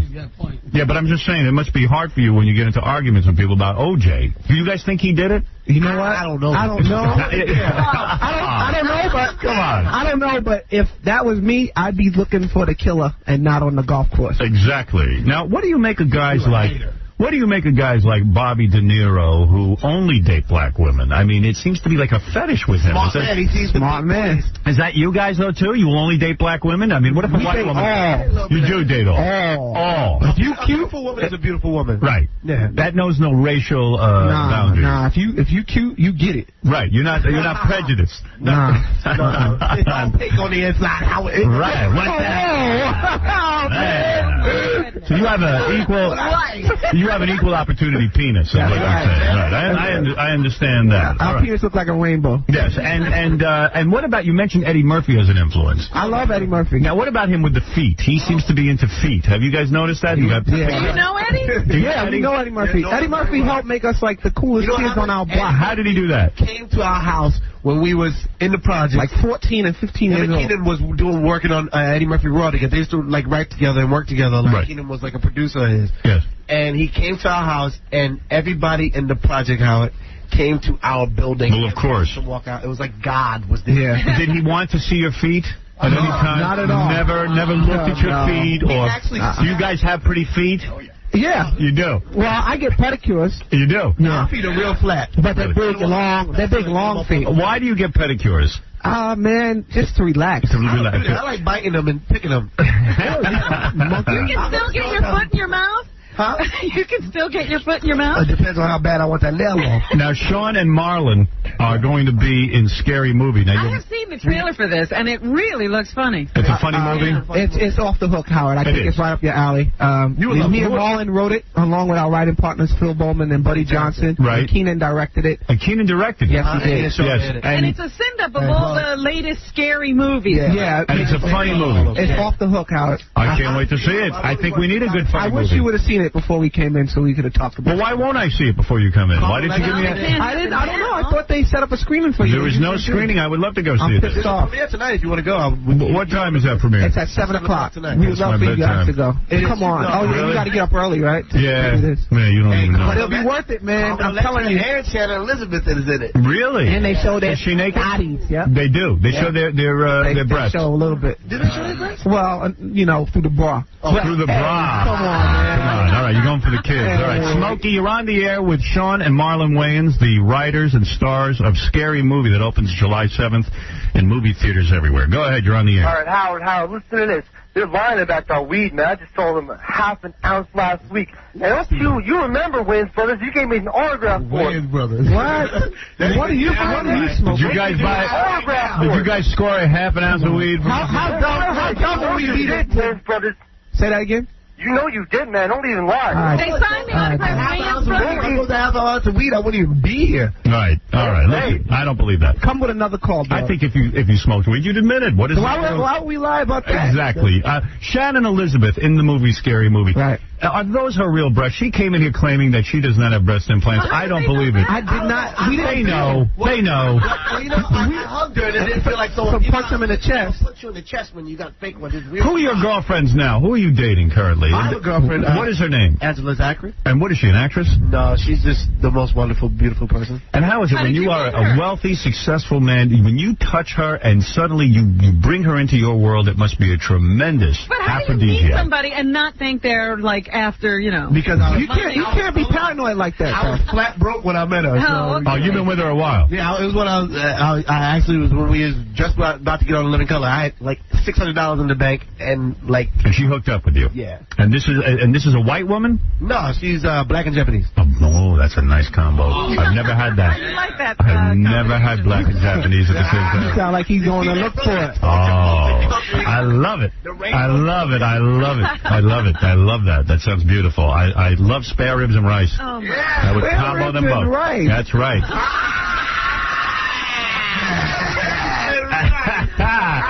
So, and Sean, what about you? What about your I'm girlfriend? doing my thing. What does that mean? I got a little something special in A my little something, something? Yeah, you know what? We honestly, we just like keeping it out of the press because. Why? Does Sean have someone famous? Is that what No, he's I don't hiding? go out with nobody famous. I wouldn't go out with famous. Why not? Why not give famous people a chance? against the famous. Listen, I'm not prejudiced. It's just that it's boring. It is boring? It's boring. It You is. know what it does? It just attracts more people to look into your relationship, and then after a while, they'll break it up. Right. And do either of you want Robin? Because she would do you. How about both of us? Yeah. Robin's a cutie. Yeah, we love to throw some baloney at her butt. Yes. I seen that episode, Howard. Gay Ramon, you're on the air. $2. You're on with Sean and Marlon Wayans. Hey, Marlon, what's up? Howard, I got one question. Which of the two has the biggest penis? And my money is on Marlon. Whoa. Who has a bigger penis? You guys seen each other naked? If your voice is a little higher, like, and you had some breasts, I might want to answer that one day. He does have breasts and his voice is high. Bigger penis. No, really, which one of you does have a bigger penis? Ah, man. All right, yeah, Marlon does. Marlon, you know what? They're the older brothers. I'm the bigger brother. No, Let's go to Colleen. One of those guys. Then you don't want to pee. You've seen each other. He doesn't get excited I just around seen, you? you know, the pee penis. When you go Right. pee, it's like, You've all seen right, that. whatever, And everything's fine. Colleen, go ahead. You're on the air. I have a question for those knuckleheads. Oh. Okay, great. I want to know, why is it you make fun of dark-skinned black women in your movies? You know what? You out of your damn mind, and I ain't gonna answer You no did it stupid in More question Money, like that. and you did in all the other crappy movies that you made. Well, then hang I on. want to say Hey, just hey. to look like a horse and F Robin. She's a sellout. Wow. Well, what was a very beautiful woman? That was Whoopi Goldberg on that. Well, let's discuss this with this woman. Now, do you guys make fun of dark-skinned black women? Yes, they do. No, we don't. What do you No, we don't. No, we Give an don't. example. Oh, you just bitter, huh? Yeah, you just angry. Are you a dark-skinned black woman? Yes. Well, you know what's happened? I grew up in a black community.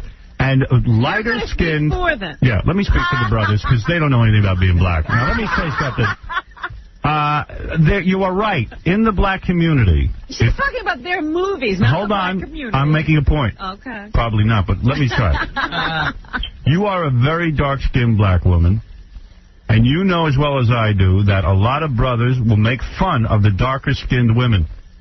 They make fun of the darker skin. And you have been are you a true? Are you from Africa? No, I'm not. Don't be racist. No, I'm not being racist. No, I just got a tan. You don't have plates in your lips or anything like that. Is what I'm trying. You haven't shrunken a head or something. You're not like a real. You're African American. You haven't killed a lion. You haven't killed a lion in your life, have you? No. All right. Let me say something. When a woman was cafe au lait skin colored, she was treated better by her own family. So you have probably been the victim of a lot of abuse But to blame the brothers You here. say that like it's across the board. It is. It is not. It is. First of all, there's a couple of rules to living in the black community. Number one, Jamaicans and American blacks hate each other. They hate each other, and that's it. How And can you know say it. You don't know anything about black culture. Baby, I grew up, I was beaten up by the 5%ers. Do you know what that is? You don't even know anything about being black. How are you going to tell me? Yo, listen. Let me ask you Why something, can't honey. you come across as bothered? Can you carry stuff on your head with no hands? Well, I can. Who do you look more like, Halle Berry or Aunt Jemima? Oh. That look more like your mother. How's All that? right, get out of here, you crackpot. All right, I took care of it. But you know, she is angry for what? She's bitter. But we make fun of everybody, huh? Right. You know, Of course. She still happened to be dark skinned, but it wasn't like, let's get all the dark skinned people. Yeah, that's all of our movies. Next movie coming up, The Blacker the Berry, the Sweeter the Juice. Let's go to Lincoln, who wants to talk to Sean and Marlon Wayans. Okay. Hello, this is Johnny Marlon. Yeah, come on. Yeah. Hey, man, I'm glad I'm on the television with y'all. Oh, come on. You got to be kidding me. What? The hell is that? Yeah. All right, let's go to Sharice, who wants to speak to the Wayans brothers. Go ahead, Sharice. Good morning. I just want to say hi to everyone, and I enjoy your show every morning. Oh, thank you. Good morning, guys. Howard. Yes, thank you. Good morning, guys. How are you? Yeah, what is your point before I kill myself? Good morning, good morning.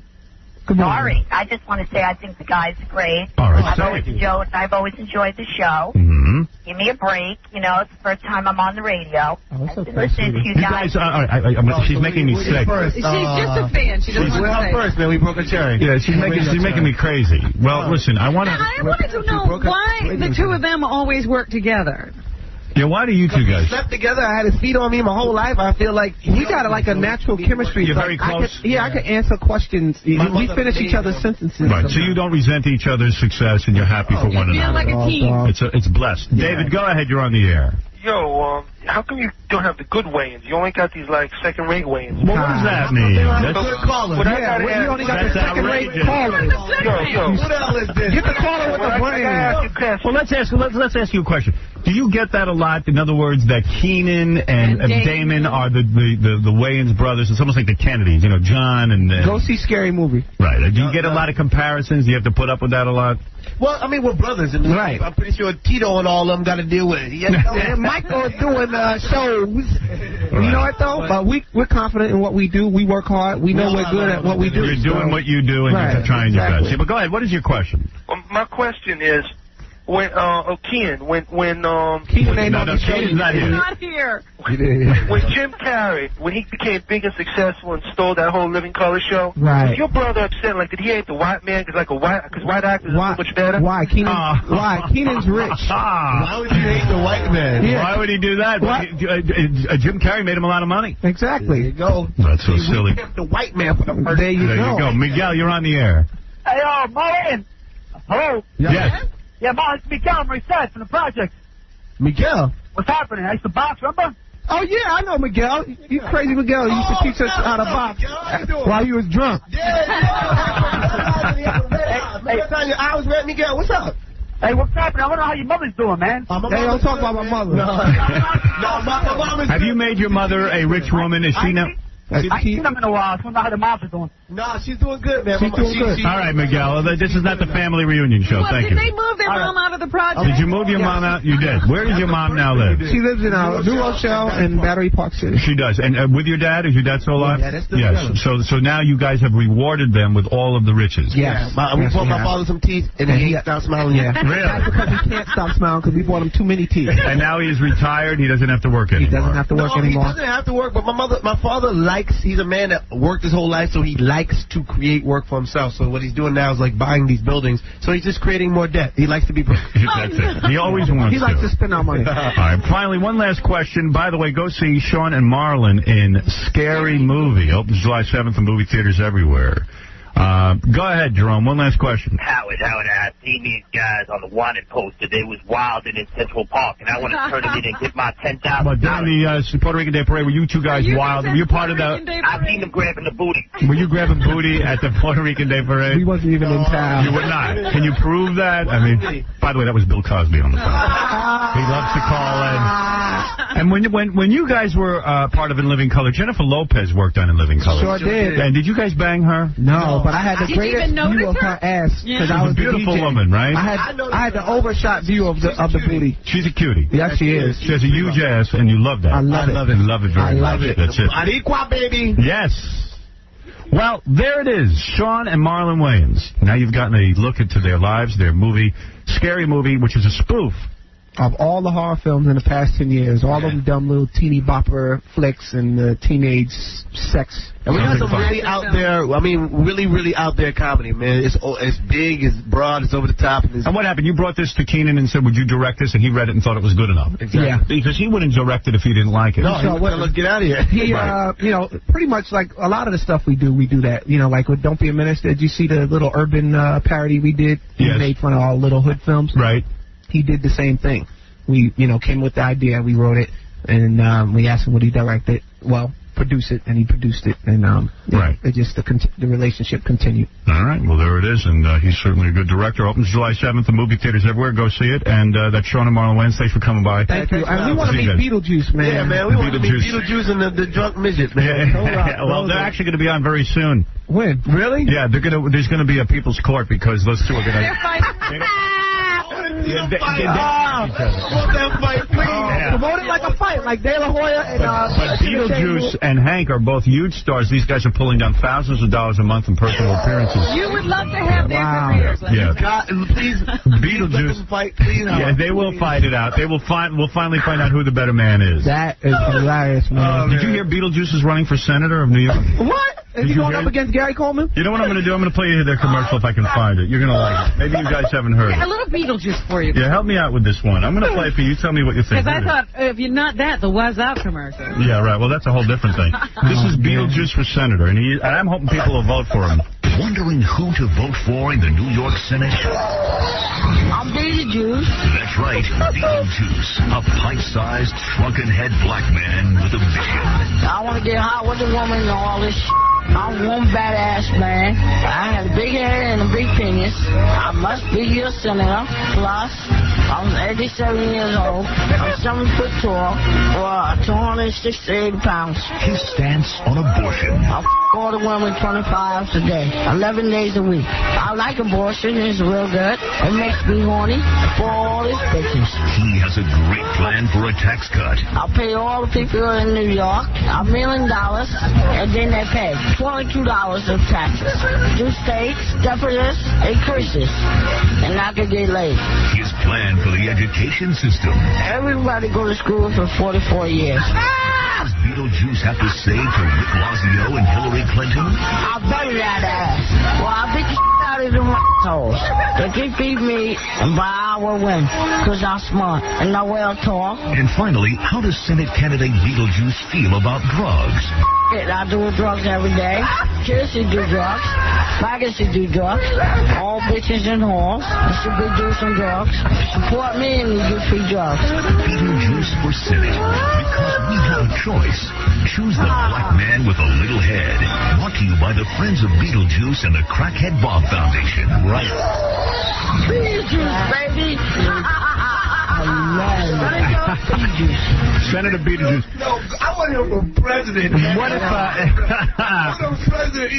if enough of my listeners voted for Beetlejuice, he would have the seat? He would have the seat. He is hilarious. He is a true superstar. God, he is a star. And to see him in person is really I love all the stars on this show, though, Howard. Yeah, we got some stars. We got some real stars. Yeah. I go home, I have to be on Valium every night from all the stars on the show. You got some talent. That's right. Anyway, listen, thanks, guys. It's great to have you on the show. Come back and see us again. Sean and Marlon, go see their movie, Scary Movie, July 7th in movie theaters everywhere. Thank you, man. Thank you. Now, we're up to our long-distance dedication. And this one is about kids and pets and a situation that we can all understand, whether we have kids or pets or neither. It's from a man in Cincinnati, Ohio. And here's what he writes. Dear Casey, this may seem to be a strange dedication request, but I'm quite sincere, and it'll mean a lot if you play it. Recently, there was a death in our family. He was a little dog named Snuggles, but he was most certainly a part of... Let's go start again. From coming out of the record. Play the record, okay? Please. See, when you come out of those up-tempo damn numbers, man. It's impossible to make those transitions. And then you got to go into somebody dying. You know, they do this to me all the time. I don't know what the hell they do it for, but damn it, if we can't come out of a slow record, I don't understand it. Is Don on the phone? Okay, I want a damn concerted effort to come out of a record that isn't a f***ing up-tempo record every time I do a damn death dedication. Now, make it, and I also want to know what happened to the pictures I was supposed to see this week. This is the last damn time I want somebody to use a f***ing brain to not come out of a damn record that is, that's up-tempo, and I got to talk about a f***ing dog dying. Hi, this is Casey Kasem. American Top 40 has moved to a new time. I hope you'll join me this Saturday morning and every Saturday morning at 2. Boy, this is f***ing ponderous, man. Ponderous, f***ing ponderous. You're listening to the never ponderous, always cheerful Howard Stern.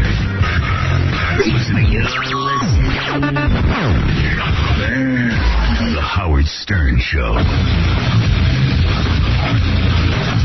Yeah.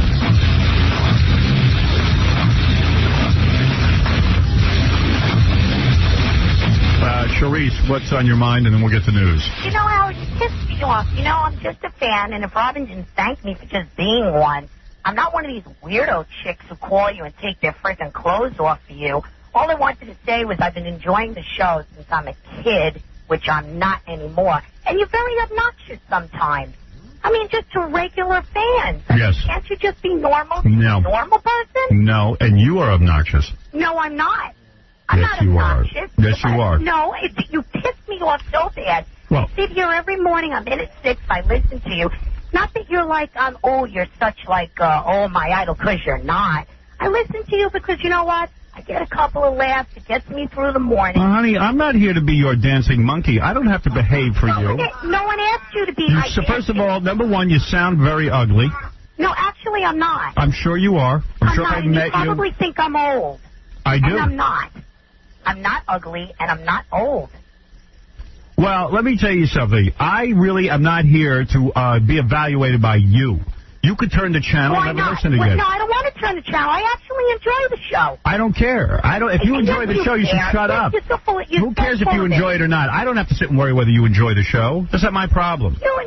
I enjoy the show. If it wasn't for your fans, you wouldn't be shut up. That has nothing to do. My fans would leave me in a second. When I got fired from NBC, I didn't see anybody sitting pining away from me. Come on, Howard. You have a lot of fans. Yeah, I have fans. I have fans as long as I'm funny. It's up to me to get fans, not you. Sometimes you're not funny. Yeah. You're funny all the time. All right, so then don't listen. But I like to listen. I don't care what you're saying. I told you I don't have to sit and kiss your ass just because you listen to me. You know it because where you grew up. You're out of your mind. Yeah. You're a nice Jewish boy. I know you. Yeah, whatever you have to say. Oh, you're so full of crap. Yeah, so are you. Good Lord. Get lost.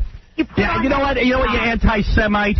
What's with this nice Jewish boy? No, it's all Jewish boys are nice. I'd like to take you and ram your head into a wall and squash it. I'm Italian, but I know that. Yeah, and I got news for you. I like Italian men because they take their women and they teach them a lesson. Someone ought to marry you and teach you a lesson. Go make your husband suicidal and leave me alone. Oh, stop. Are you married? No.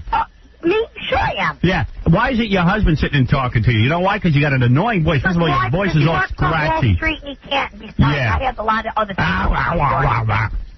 You have an annoying voice. I do, but actually, believe it or not. You're a nice Jewish boy with that nice Jewish boy. That piss you off? Yeah, that pisses me off because you're an anti-Semite and you don't admit it, you freak. Get lost. Get out of my life. Go make your husband miserable. And I'm half Jewish. F you. Well, I wonder what that was all I like to see a guy maintain an arousal while listening to that. I don't know why she called. She ought to go haunt the house. I don't either. I don't like you. You make me mad. Why? I make you mad? Why? So I'm going to the dysfunctional family picnic on Friday. Mm-hmm. But, it's out in Jersey this time. Yeah. Far, too. It's really far. So the station said they're going to give me a helicopter so I can get over there. Otherwise, I'll never make it. All right. I want to see it. I don't want to be in traffic all day. So now you're getting a helicopter. Yeah, I'm not getting it. The station's getting it. No, I'm just saying, you said yes. They wouldn't get it. You're damn right I said yes. I want to go. I want to see the acts. I don't want to sit in a car for 2 hours. I've never experienced trying to get to the Jersey Shore on a Friday. Right. It's worse than... It's not as bad as the Hamptons, though. I think it is. But everybody's excited about it. Stone Temple Pilots. Who else is performing? Godsmack. Godsmack, they're good. Limp Bizkit. Limp Bizkit. Yeah. Limp Bizkit's great. I hope they do. I did it all for the Nookie. And no Stuttering John this year, thank God. He said he was there when they booed him last year. Fred, your band playing? Nope. Was not asked. Interesting. Yeah, they didn't ask us this year, I guess, you know. Well, they're trying to change their... Well, last year, John's band got a whole bunch of stuff thrown at him. No, but I played right before, like, Kid Rock and right, like, after Limp Bizkit. It wasn't the greatest stuff. Kid Rock was great last year. Oh, what was wrong with that lineup? Well, that's a good place. Oh, you see, there's nowhere proper for John in the lineup. I appreciate they put me there, but, you know, it's like people didn't really want to hear us. Yeah, right. Creed's also there. Creed, I like that. Yeah. Ozzy Osbourne. Yeah. Oh, that's right. Ozzy. I've never seen Ozzy live. Can you believe that? All the times I had him on the show, I've never seen him live. Nor have I. That'd be great. Who are you looking forward to most out of those bands? Well, wait, there's some other people, too. Stone Temple Pilots I'm looking forward to. I've seen them live. They're great. I think, I got to tell you, Limp Bizkit puts on a great show. Yeah. I've seen them before. They're great. And Godsmack is great live. I've never seen them live. Who else is going to be there? I'm looking forward to Ozzy. Yeah. There's a couple more that... Nobody has the Blink, lineup. whatever it is. Blink 182, are they there? No. No. Isn't Rage there? No, not this year. They were great last year. Give me the rundown. Those are the 4 big ones, is the ones you have. I guess I'm looking forward to the whole... I like the whole vibe there. Like, it's band after band. And I bring the kids. Seven Dust is another band. Yeah, Seven Dust is going to be there. What do they do? A lot of these bands are... Yeah, that's... They don't have a hit, but you don't know what it is. Until they do it, and you go, oh, that's those guys? Oh. And the WWF guys. What I like about it is it's Woodstock without hippies. The hippies ruined Woodstock. They're booths, but cool booths, like tattooing and... For you, it's like Woodstock, you know, be flying in the helicopter. Yeah. It's Woodstock without the hippies, man. The hippies ruined Woodstock. With all that nonsense talk, you know, like, hey, man, don't eat the brown acid. Hey, what we're trying to do is have a family. There's no family. I'm trying to see a concert. Shut the hell up. Breakfast in bed. Breakfast in bed, man, for 400,000 people. Just shut up. You dick. Crazy time at that time. Yeah, crazy time. Nobody cares about hippies. Hippies always have to take stuff over. You were a hippie, though, no? No, I had the long hair so because I looked bad with short hair. Yeah, but you were a pot smoker, a drug Yeah, but I had real problems. I smoked for medicinal reasons. I just came out of a black neighborhood. I used to shake when I walked. You were rebelling against your parents. No, I wasn't. I was using it to medicate myself. I couldn't get through school without pot and ludes and acid and everything else. You ever do mushrooms? Sure. Shrooms? Sure. Sure I did. I wasn't allowed to wear blue jeans. Every other kid was wearing blue jeans. I wasn't allowed. Of course I had to smoke weed. That's abuse. It is abuse. My mother was abusive. She walked around with like slacks? Yeah, slacks. You know, I had long hair with slacks. I once wore them. I got my penis caught in the slacks. Wow. And my mother had to ice it and take it out. Gee! What was going on? Douchebag. I'll never forget it. Yeah. Every guy's got his penis caught. That must have been embarrassing. That only happens to you once. That only happens to you once. Yeah, but if your mother has to help you get out of it. Well, who else is going to help? I was like 11. Dude. Lord. Mom was icing your penis? Yeah. Oh, it's painful. Oh. I can feel that it now. sounds very... That's when he started stuttering. What was he doing? Mom. But the slacks are the worst. You had to walk around in school with the slacks? Slacks? Yeah. Slacks and like penny loafers with long hair. It looked like Tiny Not Tim. even tough skins? No. Nothing. I had a real bad luck in high school. My mom was like, you're not wearing that. So what kind of shirt? Were you allowed concert tees or... No T-shirt. I had to dress like I was going to meet the governor. That's what she'd tell me. Every day you should dress like you're going to meet the governor. And every time I see my mom now, I dress like a homeless man. And you could be. And I don't shave, and I kept my hair long just for her. I grow everything out. Before I know. Wow. Clean underwear. Did they make fun of you in school about your pants? Look, I wasn't the most popular kid. Let's leave it at that. I told you, the teachers all were interviewed, and they said, the ones that remembered me said he just slept for all my classes. I flunked out of high school. I mean, I basically had no passing grades. I had to go to retard college. I'm a 6'5" kid in slacks. Big slacks. Those are slacks. It went on forever. You know what I mean? Stilts. And I smelled because I go to gym class and I didn't want to shower. So what kind of sneakers did you have? Did you have like the sneakers? I couldn't wear sneakers. No, in gym. I'm sure you had to have some kind of. Was those like the cheap? I don't remember. When the governor came on the show, I wore stained underwear because my mother said every day you got to act like you're going to meet the governor. Great. I'm in high school. I'm not going to meet the governor. It'll be years before I meet the governor. Yeah. It'll be years before I meet the governor.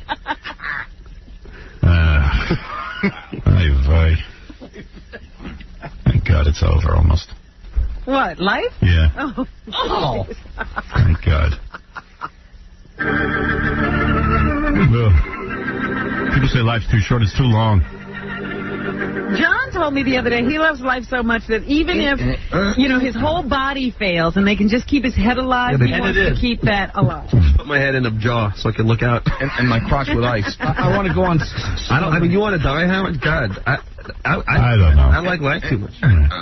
We'll see. Don't you want to just, some days it's good. Don't you want to, watch kids, get married? The kids, I don't want to see them get married. No, I don't want them to see them get married. That'll be the saddest day of my life. My beautiful children marrying some idiot.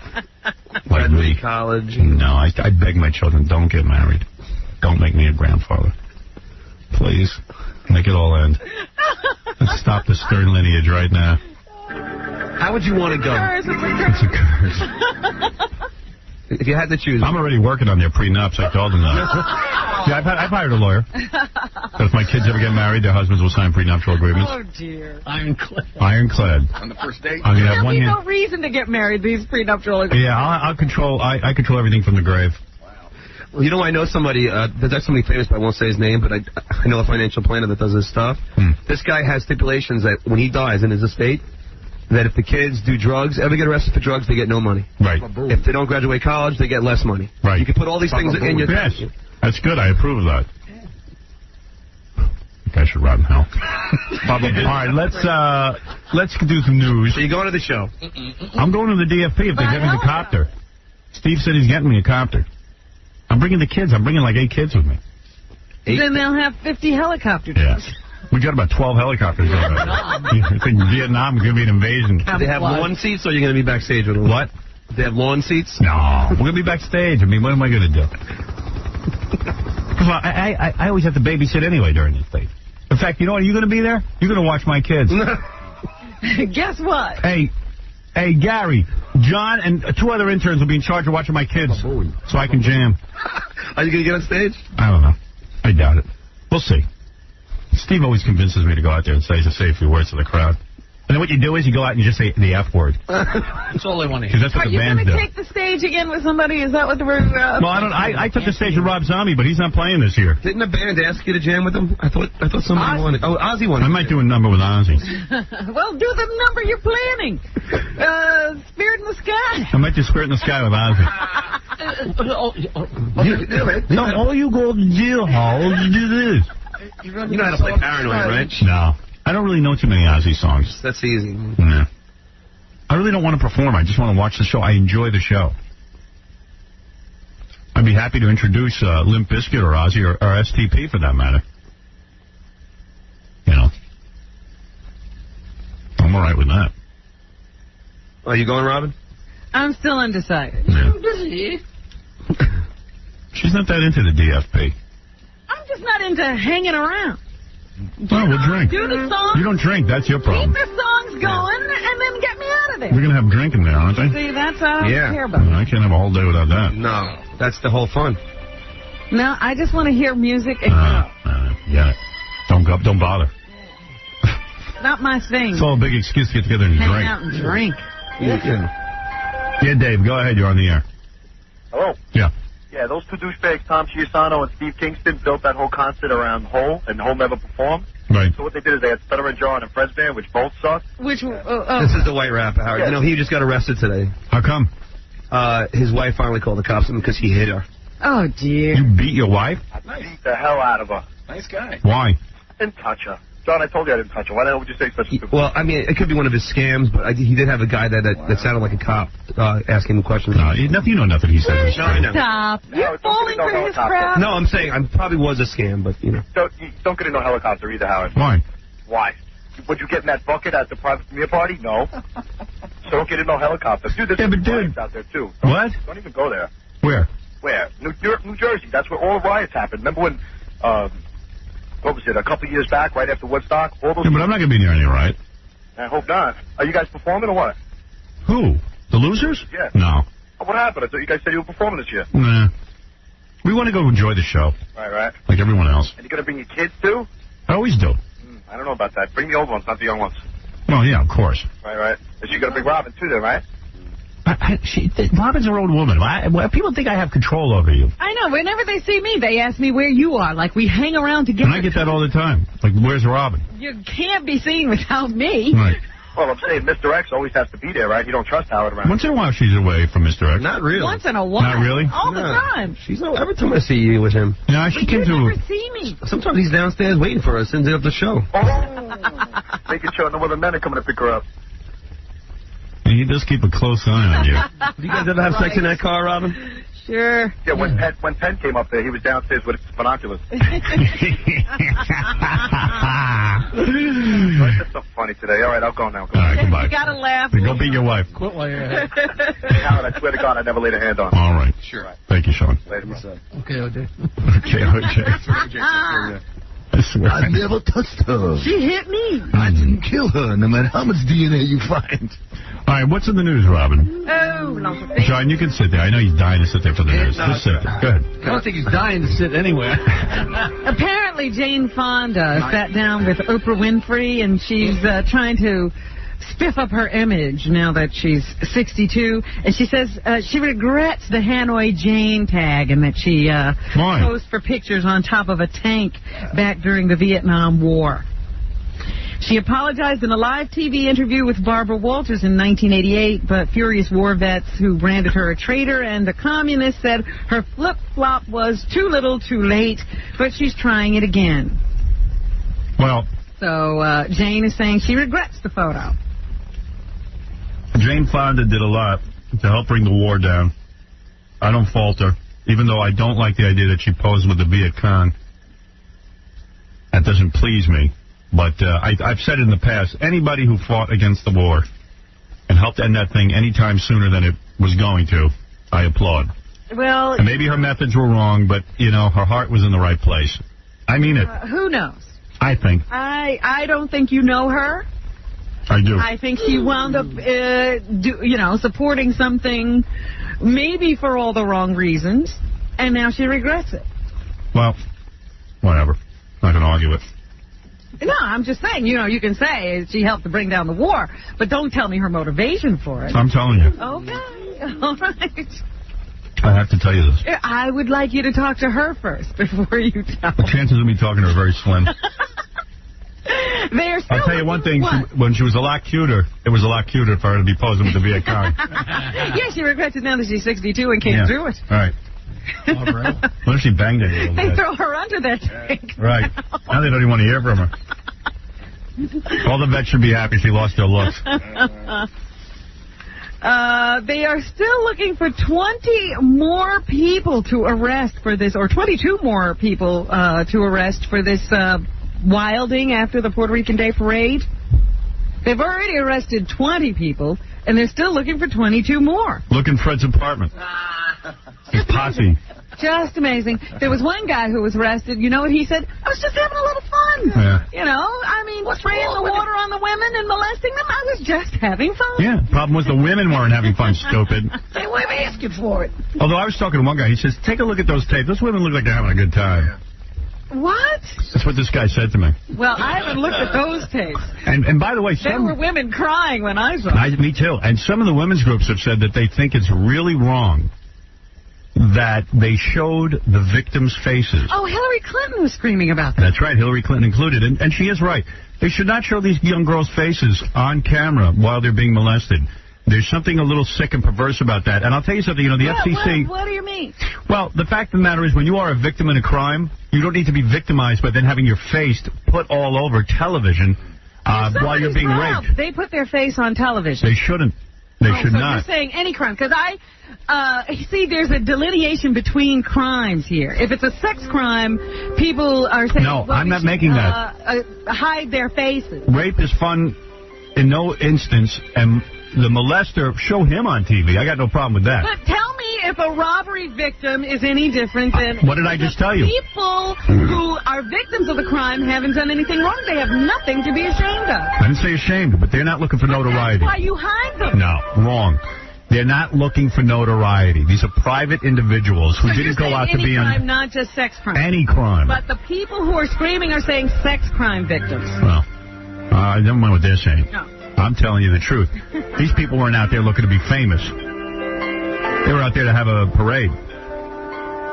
Now they're throwing their face all over TV while they're being...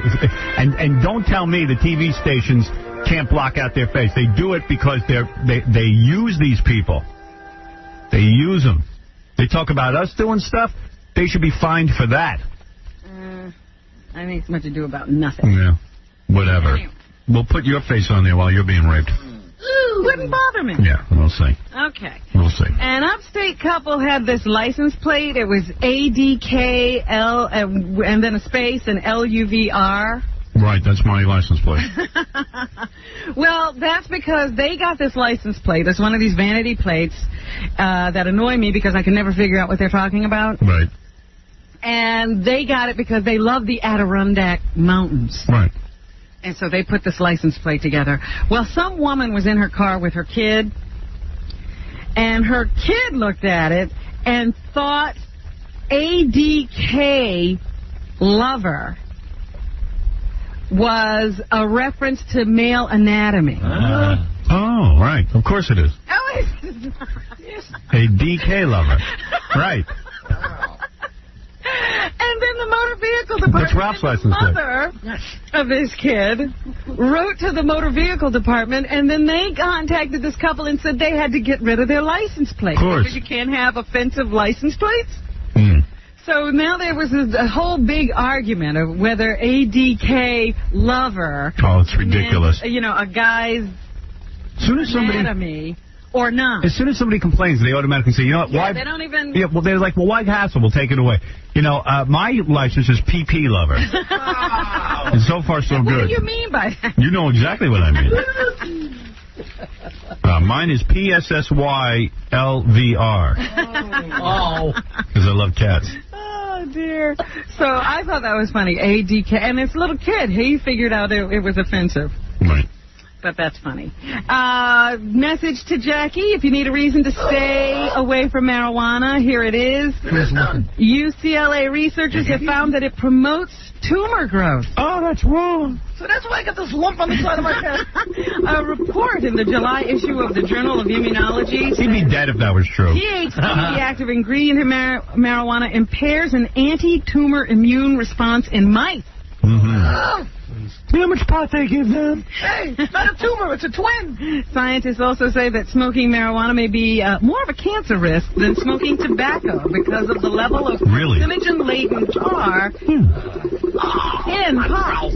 So, there you go. Not only is it higher in pot than cigarettes, but it's also, shows like it deposits more in the lungs because you hold the smoke in longer and all that stuff. Roll it up. This study was supported by the National Institute on Drug Abuse. Does this scare you at all, Jackie? No. Really? No.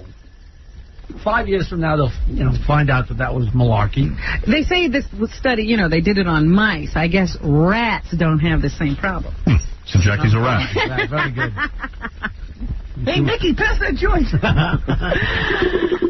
There's a guy in Germany who just got an historian who just got a major award from some German organization.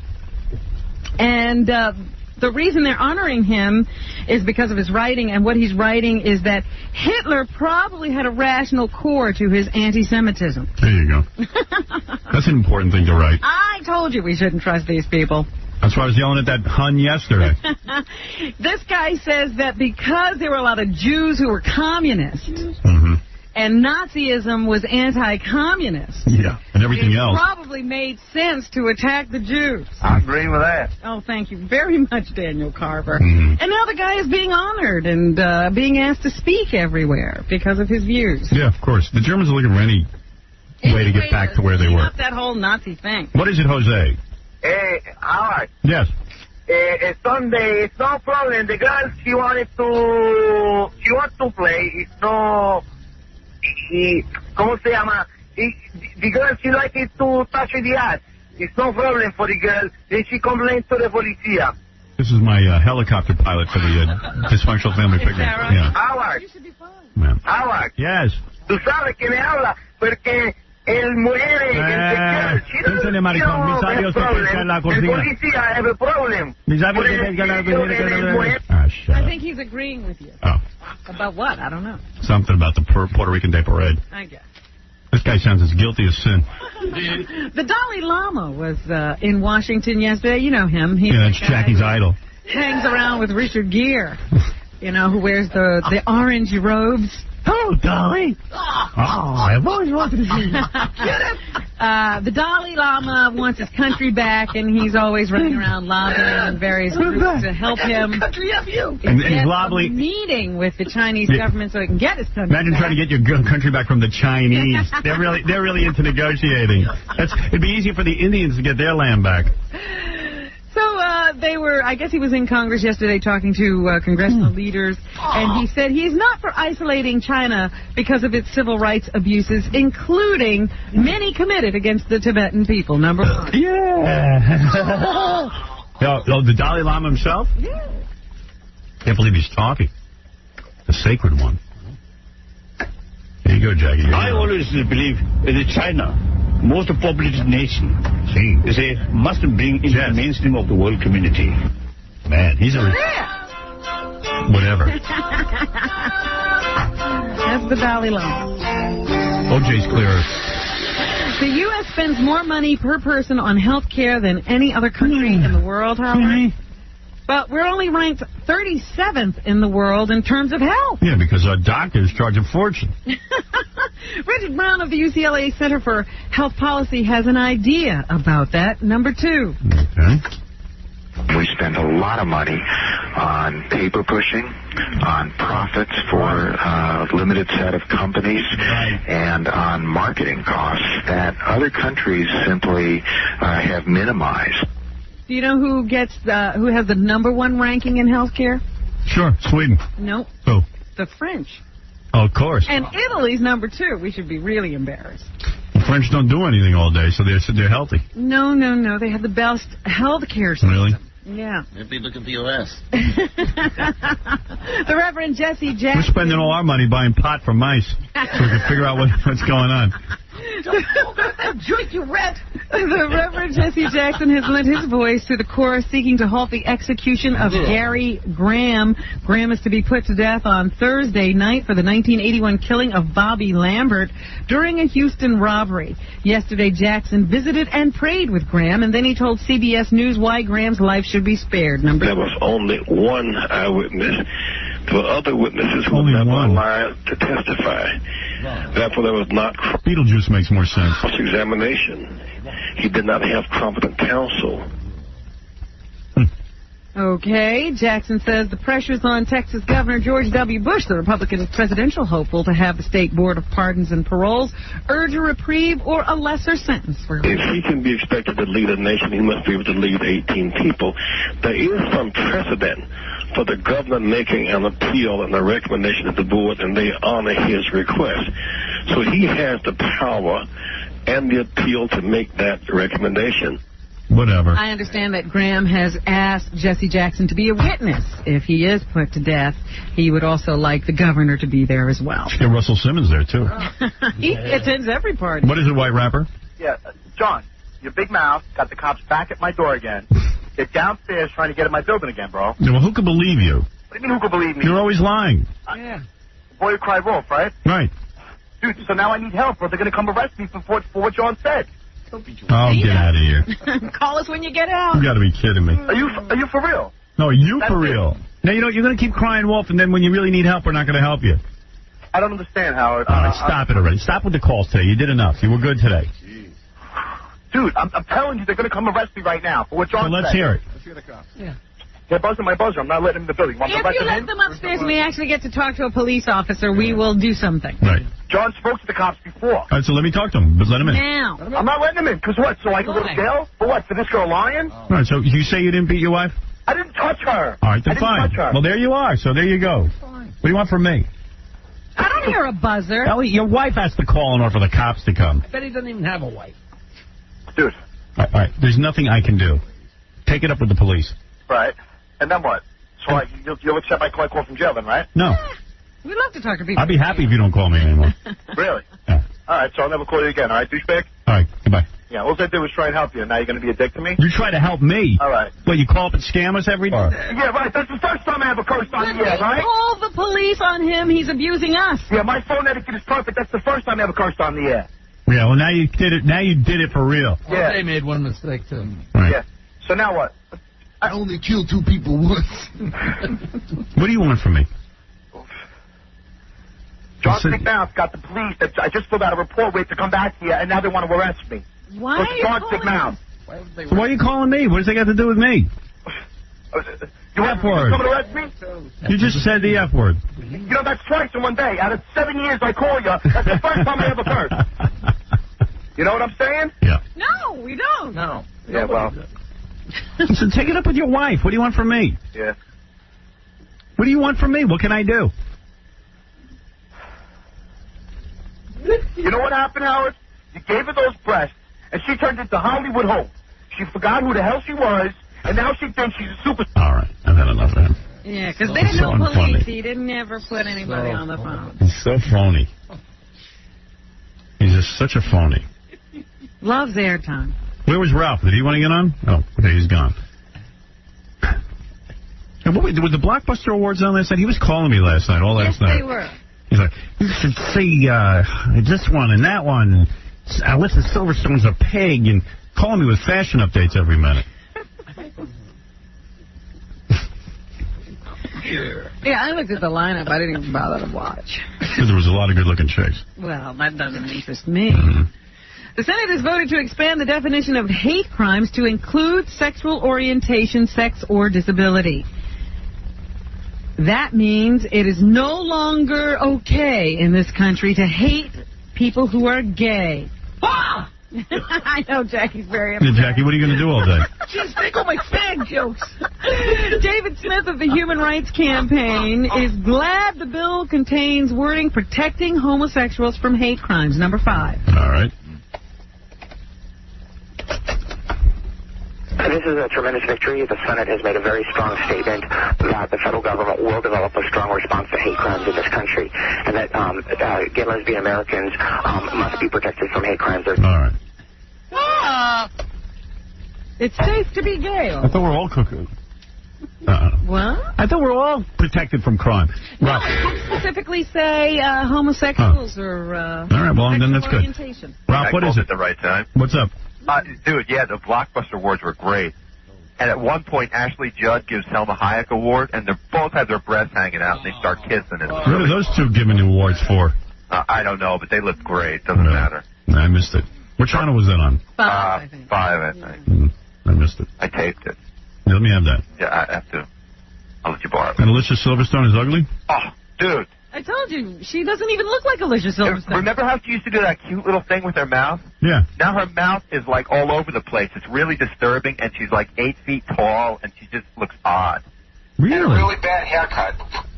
Bad hair, yeah, I mean really bad. And Drew Barrymore is so annoying and not hot. That Charlie's Angels is going to be a bomb. Why? She's just all goofy, you know, and like Charlie's Angels, she's against guns, so she doesn't want any guns in the movie. Yeah. Like the Angels can't carry guns. So stupid. What they could do, throw rocks at people? That's it. Yeah. Idiot. Idiot. Yeah, I don't know. She's annoying. Yeah, because she does that thing. I ran into her mother the other night. Remember when you got thrown out for drug dealing? Hey, come on, don't say that. Her mother was there, and I said, what are you bothering trying to get in touch with Drew Barrymore all the time? Isn't she, like, selling her stuff, too? Yeah, I said to Jade, sell everything. Yeah. So what did Jade say? Why hasn't she been on this show? I don't know. I don't know. I was I busy. think Drew has banned her from the show. Who knows? Didn't Jade get, like, arrested for carrying a gun or something? Yeah, she was working that out while she was at the club. She was on the phone with some lawyer. Oh, great. Hey, listen, I was calling you because you were talking before about, like, those girls who were being, you know, bothered and the news was showing them. You should have seen it last night in the news. There was something down in the subway. With the Puerto Rican Day Parade, you mean? Yeah. But, you know, the subway derailed. Yes. And all these people who, like, got hurt and stuff, they're showing on TV. Like, their heads are bleeding and stuff, and the cameras are down there, and that's just wrong. Yeah, it's entertainment for people at home. Yeah, but, like, if you know... Right. If you shouldn't got hurt, show that. you wouldn't want to be seen crying. You're laying there dying. What do you want somebody watching you for? Yeah, and Robin sits there like she wouldn't care. She would so care. Everyone would care. Of course you care. I'm simply saying there's no difference between being the victim of one crime or another. That's all. Well, I couldn't agree more. No, you said you wouldn't mind being on TV, being raped. If they're showing every crime victim. No. No one would want that, and it's wrong, and it's just, you know what? It's just news guys try to act like they're not in the same business I am, but they are. They're worse. I wouldn't show somebody dying. If I showed somebody dying, it'd be an uproar. Oh, he's showing it for entertainment purposes. We'd have to get releases. Look, they sell it to you. Yeah, well, how come they don't have to check them? Channel 7 doesn't need to get releases for these points. Yeah, exactly, because they call it news. It's news. It's a joke. Right. They get a carte blanche. There's no rights for anybody if you get hit by a train and you're sitting there dying and all But disfigured. I always wonder, even in their promos, why they come on and say, after crash lands plane, tune in at 11. Yeah, if I really need to know, why are you making me wait? If it's on TV, it's entertainment, period. I don't care if it's news or my show. All right, thank you, Ralph. Thank you. Thank you.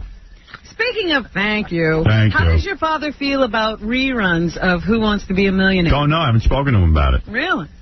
I was wondering about that because they are doing reruns for the next, I think, 2 weeks. Call my dad, And Gary.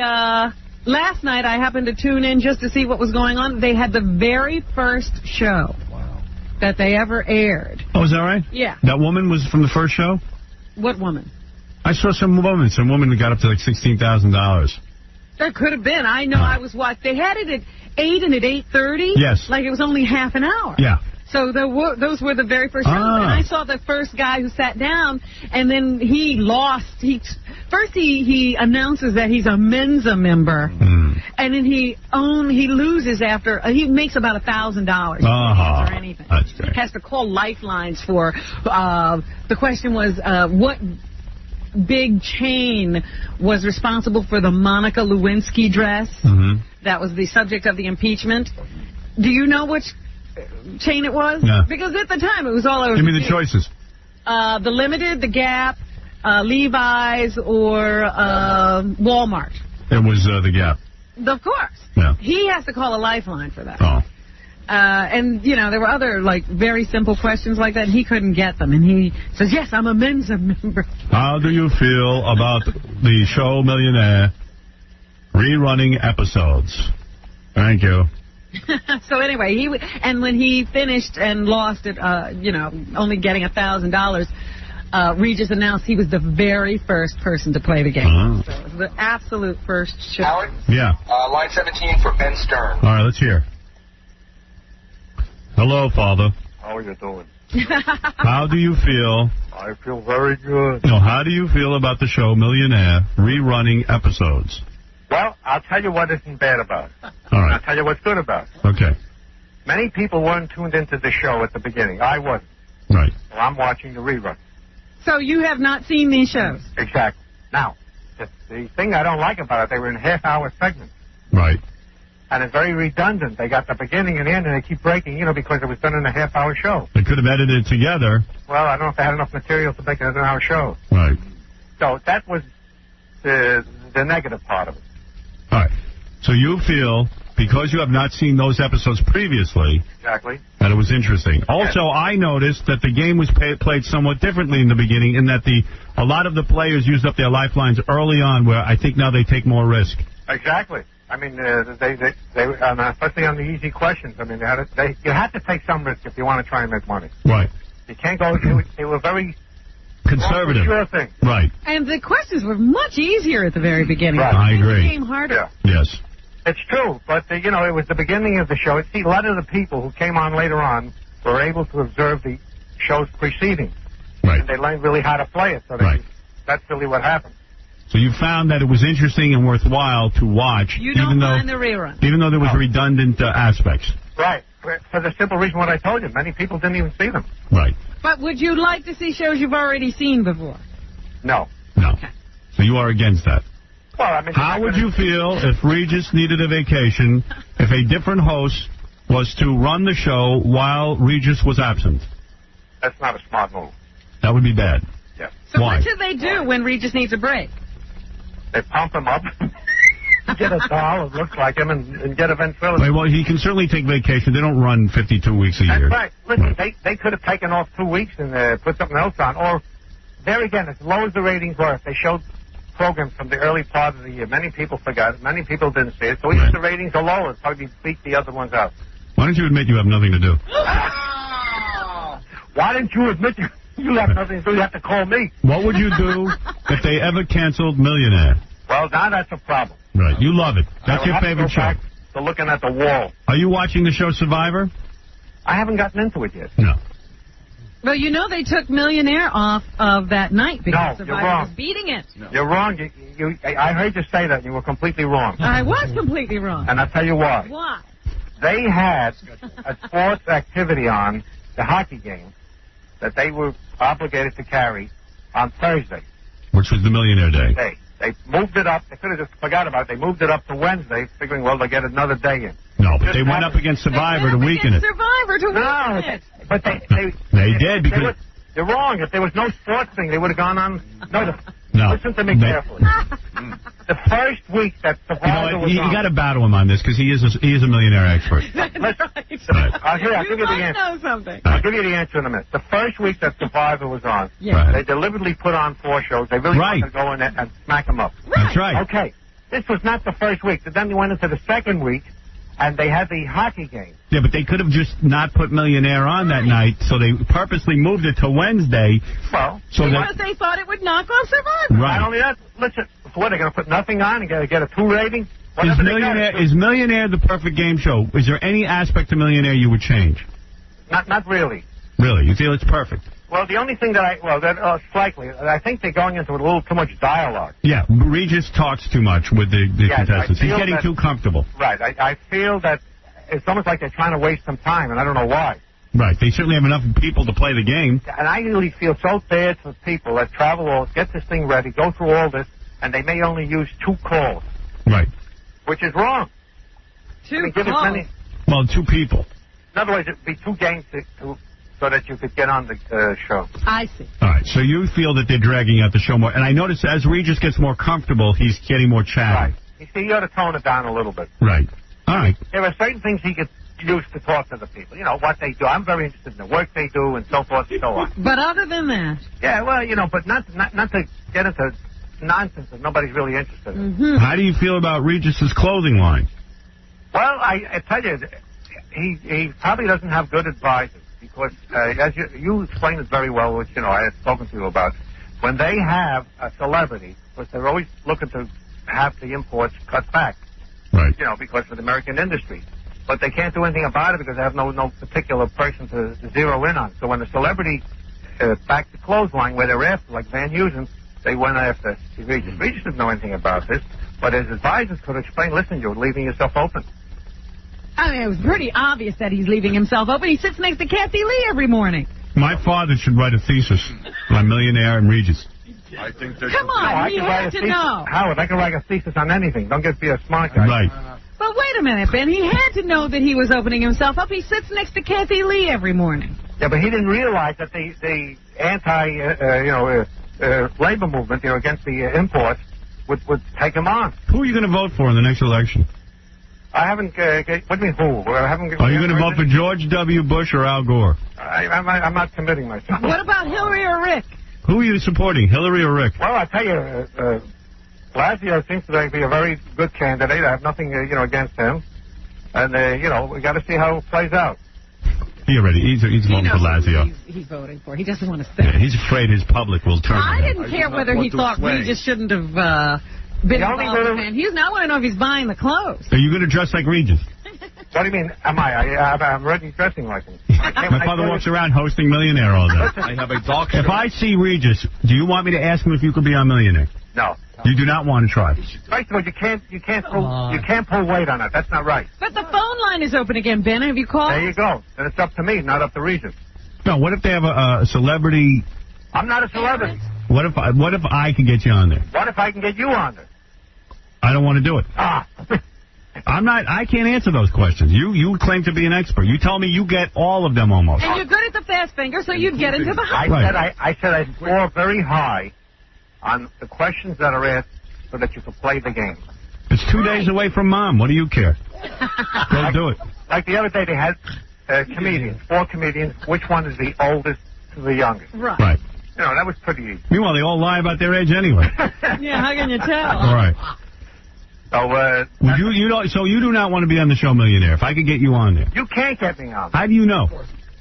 Because I could get them to give you the test to be on. He doesn't want to know the show is rigged. It's not rigged, but they would put you on, and if you make it through the fast finger, you make it through the fast finger. That's rigging. So you could turn to me and say, "What are you, stupid, you moron?" No, I mean, I'll give you a shot.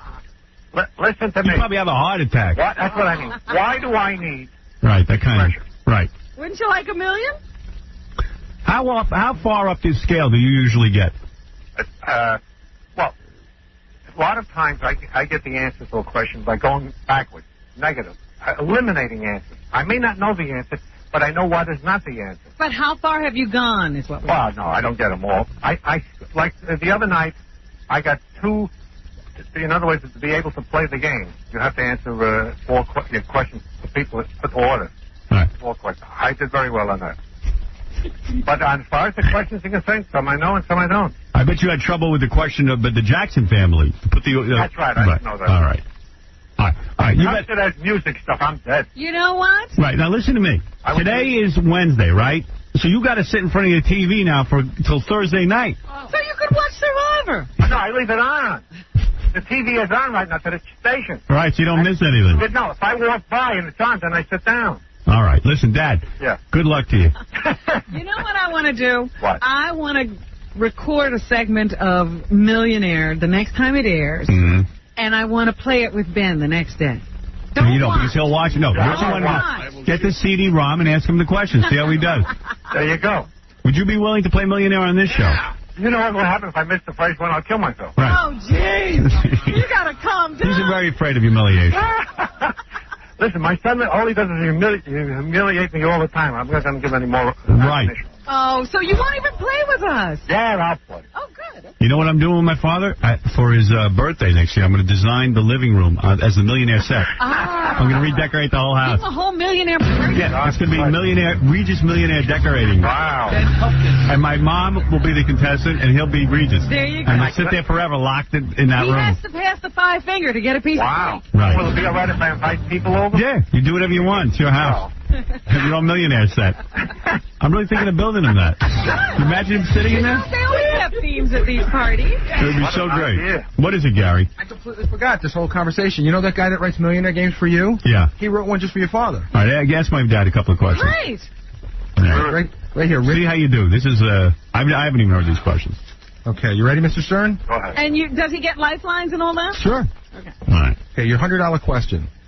What is the popular term for a style of interrogation? Is it A, 1 cop, 2 cop, B, red cop, blue cop, C, good cop, bad cop, C, or D, human cop, robocop? C, good cop, bad cop. All right, that's your $100 question. Don't get all excited. Here we go. Now we're getting a little $200. I didn't get excited. When referring to a vehicle, what does the U stand for in the acronym SUV? Good. Does it stand for A, unique, B, utility, C, uniform, or D, upper class? Utility. Right. Okay, there you go. There you go. That's $200. You're on your way to $1 million. Well, I got one question. You going to send me a check? I'm going to give you a Turkish $1 million. Go ahead. $300, Mr. Stern. Carl Sandburg received a Pulitzer Prize for his biography of what famous person? Abraham Lincoln. Was it Abraham Lincoln, Molly Ringwald, Susan Johnson, or Rosie O'Donnell? Abraham Lincoln. Abraham Lincoln is correct. You all have $300. $300. Okay, for $600. Who was the first woman to command a space shuttle mission? Oh. Was it Demi Moore? Let's go. What's the matter?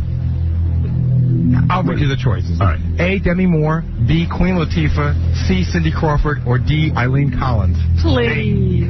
What did you say? Oh, what kind of question? I think I got a good one.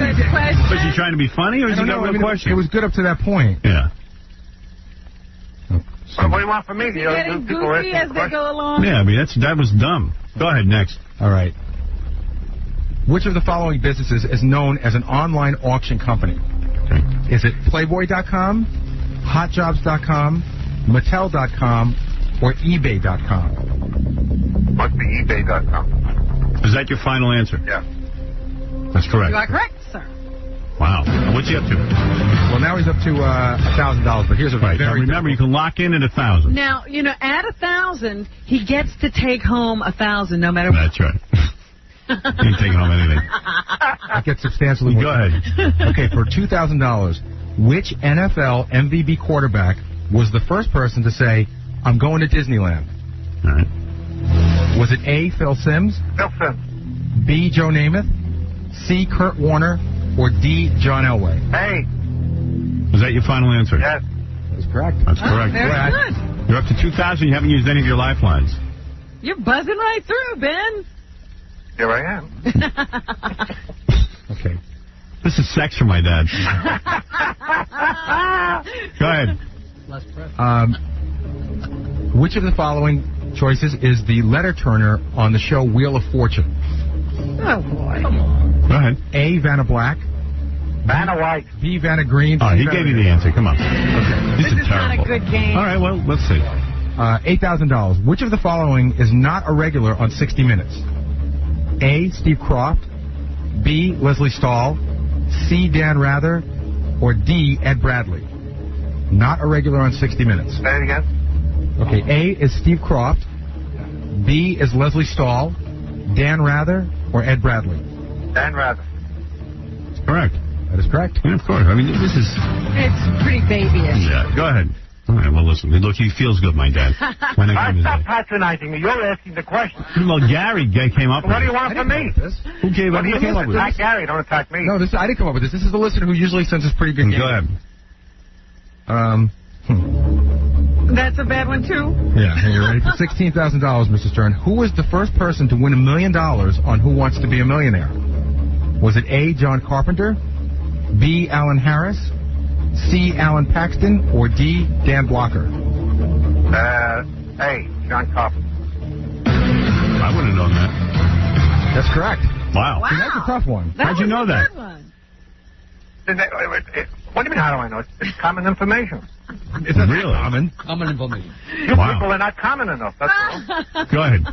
Okay, which of the following people appeared on every single episode of the game show To Tell the Truth? Go ahead. Was it A, Peggy Cass, B, Soupy Sales, C, Kitty Carlisle, or D, Richard Dawson? I'd say Kitty Carlisle. Is that your final answer? Yeah. That's correct. Wow, that was pretty good, because it could have been Peggy Cass. Yeah, Peggy Cass would have been I don't even remember that show. Okay. Go ahead. For $64,000, which action movie star is known as the Muscles from Brussels? This is a good one. Oh, please. Is it A, Chow Yun-Fat, B, Jean-Claude Van Damme, Jean-Claude Van Damme. Right. C, Arnold Schwarzenegger, or D, Bruce Willis? I didn't know my dad would know that. I didn't think you know that either. Okay. No. Mr. Stern for $125,000. He's all cocky. The first female justice of the Supreme Court was appointed by which president? Oh, boy. Was it A, James Polk, Oh. B, Harry Truman, C, Ronald Reagan, or D, Dwight Eisenhower? Ronald Reagan. They gave that away. Sandra Day O'Connor. Yes, and Ronald Reagan was the only one possible. No, because you knew it was a recent one. Yeah. It was either Eisenhower, you knew it wasn't even him. It should have been. The choice should have been Carter. Yeah, Reagan, right. or Bush. Yeah. Right. All right, go ahead. Okay. The guy who wrote these is dopey. For $250,000, Mr. Stern, who used to host the game show called Win, Lose, or Draw? Was it Gene Rayburn, Regis Philbin, Bert Convy, or Alex Trebek? Oh, not Alex Trebek. What are they? I never even saw that show. What's the name of it? What's the people? Win, Lose, or Draw, the choices are A, Gene Rayburn, B, Regis Philbin, C, Bert Convy, or D, Alex Trebek. Either A or see. Well, you can go to your lifeline. I can? Sure. Who the hell am You I can going to do. You can do an audience polling of me, could Robin, do a Fred, and Jackie. 50-50, You do 50-50, or you could do. We have a guy on the line who actually was on Millionaire and wants to be your lifeline. You're kidding. No. All right, I'll take a lifeline. Which one do you want? Well, give me the audience, whatever you got. Okay, all right. So what is the question again? Who is the host of Win, Lose, or Draw, the popular game show? And the choices are Gene Rayburn, Regis Philbin, Bert Convy. I would say it's Bert Convy. Robin, who do you say it is? We're going to poll the audience right here. I want to say Alex Trebek. All right, go ahead. Absolutely, Bert Convy. Bert Convy. I remember watching the show. Fred? I don't know absolutely, but I would guess Bert Convy. All right, 3 of us say it's Bert Convy. 1 of us says Alex Trebek. Alex All right, Trebek. I'll go with the game. He says Bert Convy. Bert Convy. Bert Convy is correct. I used to watch that show. I didn't. This one that Burt Reynolds made up in his house. He used to play. We're talking about the one where you draw the. Where you draw Bert Convy. Oh, is that? It was, of course, Bert. It's called Win, Lose, or Draw. Oh, you draw it and you have to get started. Oh. I didn't realize that was the game they were talking about. All right. So you're still in the game. Go ahead. One more. $500,000. $500,000. 2 more. In the TV series Night Court, which actor played the character Judge Harry Stone? Was it Charles Robinson, Richard Mall, Harry Anderson, or John LaRoquette? Harry Anderson. Is that your final answer? Yes. That's correct. Correct. All right, now for $1 million. No, I never This saw that is up show. to the million? Wait, he's bragging. No, I never saw that show. All right. Well, how did you know that? You never saw or knew. But I must have. Somewhere's a little All better. right. Who wants to hear about how smart you are? Go ahead. Which Well, of you're the, asking the question. for the $1 million, Mr. Stern, that you'll never say. And 2 lifelines left. You'll never see. Which of the following women was never a model on the show The Price is Right? Go ahead. A. Janice Pennington, B. Diane Parkinson, C. Gina Lee Nolan, or D. Angelica Bridges? Ooh, only one of them I know was. Not A. Was not on The Price is Right. I know B was, but Now, Ralph wants to be your lifeline as well. You could choose Ralph or you could choose Andy, who was on Millionaire. Now, Ralph knows. I don't know. I can't help you with like that. All right, give me the guy on the Millionaire. This is your. Here's your lifeline, Andy Ben Stern. Lifeline. Now, Howard, if you were to get this question wrong, what would be his prize money? He would get $32,000. $32,000. Okay. Yeah. Not only that, don't say that. I could quit and get taken half a he million. could quit. He could quit. Well, let's just see what your lifeline. You have 2 lifelines left. You might as well go for it. Andy, what do you say is the answer to that question? Well, first of all, my suggestion to him is to take the 50-50 first, because I've got it down to 2. Okay. All right, give me 50-50. All right. What are the 2, Bubba Boy? Give me the right answer and the wrong one. Yeah. What, do you think Gary doesn't understand 50-50? I got it. Come on, go ahead. We're not too sure. Your choices are Gina Lee Nolan or Angelica Bridges. Terrific. Those are the 2 I was sure were possibilities. The other 2, Janet and Diane, have. All right, so go ahead. Let's hear your answer. He's doing good. He knows how to discuss this. No, I was just saying, he's down to those. You're almost out of time. You got 20 30 seconds. I never heard of an Angelica. That's my guess, but I have it down to just those 2, Ben. I wish you the best of luck. So what are you saying your answer? Here's my answer. Angelica, but I'm not sure. Here's my answer. Take the money. Send me a check for $500,000. Right. You're not going to go for it. You got to take some risk. I have no. By the way, I think this guy on the phone is right. Angelica is the one The who one wasn't. who wasn't. Yeah. Well, is the game over? Yeah, the game's over. Yeah. He took the 50. The names don't mean anything. Angelica is the one who was not on. Yeah, of course.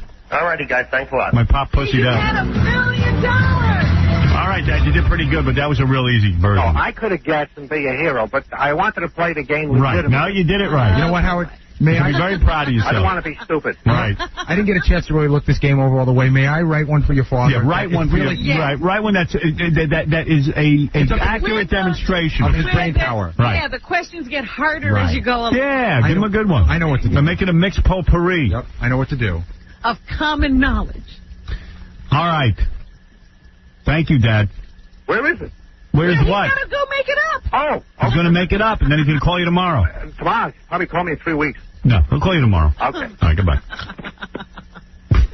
I knew he would be the guy to talk to about these millionaire reruns. All right, come on. We're running late, Rob. We got to get out of here. Well, he might also want to go out and get the Millionaire CD. They're trying to cash in on this. I got him that. He doesn't even look at it. Not the game. Oh, the CD. The CD. They're going to have music, I guess, that relates to Who Wants to Be a Millionaire. Buena Vista Records imagines, I suppose, that a lot of people will be interested in this. The set organizes itself around the weekly strung-together series of famous money songs like the OJ's For Love of Money, Shirley Bassey's Goldfinger, and Money, That's What I Want. So it's going to have all songs like with money in the title. Yes. And there'll also be things based around the lifelines like ELO's Telephone Line, Blondie's Call Me, and Manhattan Transfer's Operator. So it'll be a collection of songs that you could possibly relate to the TV game. Yeah, milk it more. Yeah.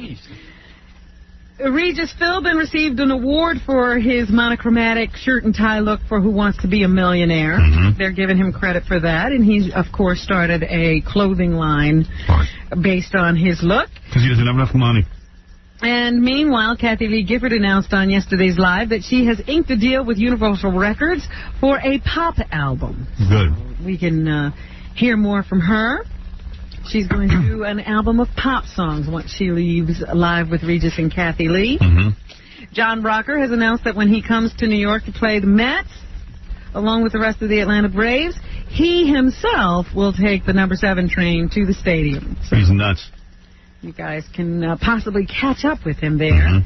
The Kennedy cousin, who is on trial for the murder of a girl. Why doesn't he just walk nude through Harlem if he wants to get really crazy? With a sandwich board on that says... I guess he wants to do something dangerous. He should play in blackface.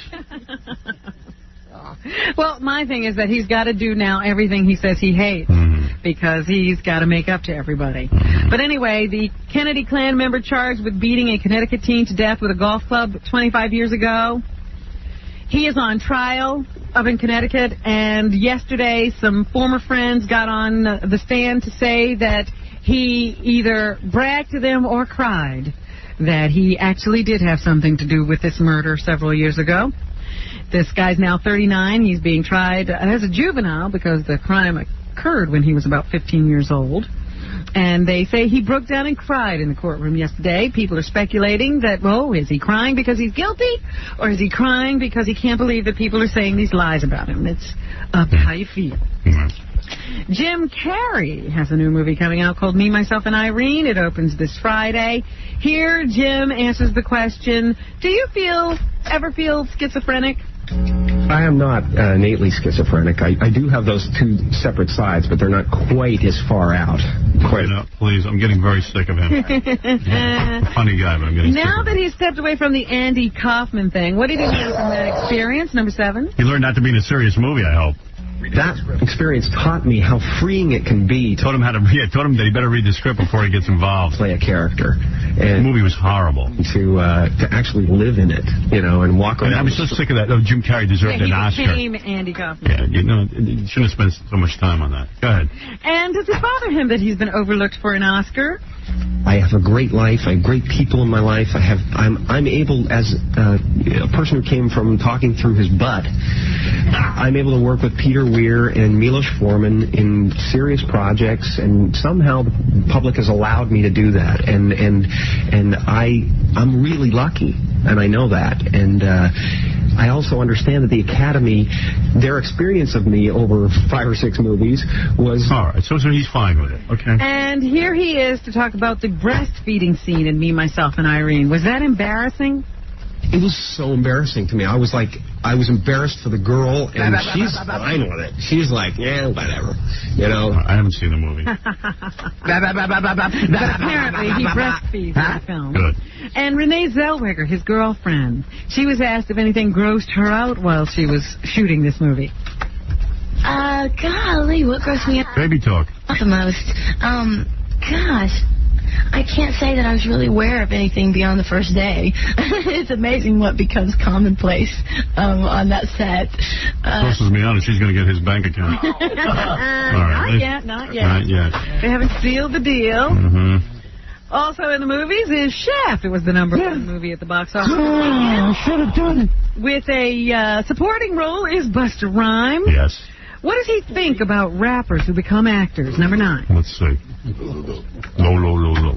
I think rappers becoming actors is a good thing as long as they respect the acting world as a serious thing and they ain't just trying to be in it, throwing around their weight as rappers, thinking that that's going to get them over the hump as actors. Clark Gable's wondering what happened to his profession. What else is in the news? Alicia Silverstone, her name came up a while ago. She is in Labor's Lost right now. It's at theaters. She is also a very vocal vegetarian. In fact, a vegan.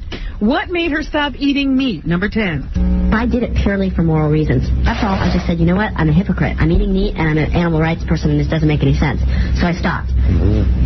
But what happened when I stopped? She'll be back, believe me. She'd eat my meat, I bet. I got some meat she might eat. And being vegan, don't you have to avoid dairy products? Why is milk bad? Once you know where milk comes from, you will not want to eat it. I mean, it's like pure mucus. It's just creepy. You don't know other species drinks milk from any other species. It's completely mental. Do you know what I mean? Like a cow, little baby calves, once they grow up. Oh, please, look at her. Oh, no, Rick Rubin's a vegan, and he looks like he ate a cow. You might as well. Right. And I guess South Park is gearing up for another run. Right. There are all new South Parks airing tonight at 10 on Comedy Central. Here's Trey Parker, one of the creative team behind it. Wait a minute. Is he concerned that they might run out of ideas now that they have to do a whole 10 episodes a year? The less ideas we have, the funner it gets, because that's when it just starts getting bizarre. And we keep our Right, so he's a genius. Up your ass, it's broken glass. Right. The less ideas they have, the more fun it gets. Okay. There's something called Chicken Run that's in theaters now. It's an animated movie, and Mel Gibson voices one of the characters. It's getting very good reviews in the paper today. Here he is on his character in Chicken Run, number 16. Rocky the Rooster, an escaped rooster from the circus who was fired He's in love with the sound of his own voice. I can't take him. He gets drunk every time he hears it. I know. Rocky the Rooster. It took 10 minutes to say Rocky the Rooster. They never asked me to be in these animated movies. I would do one. I would too. Neither one of us gets a call. I do.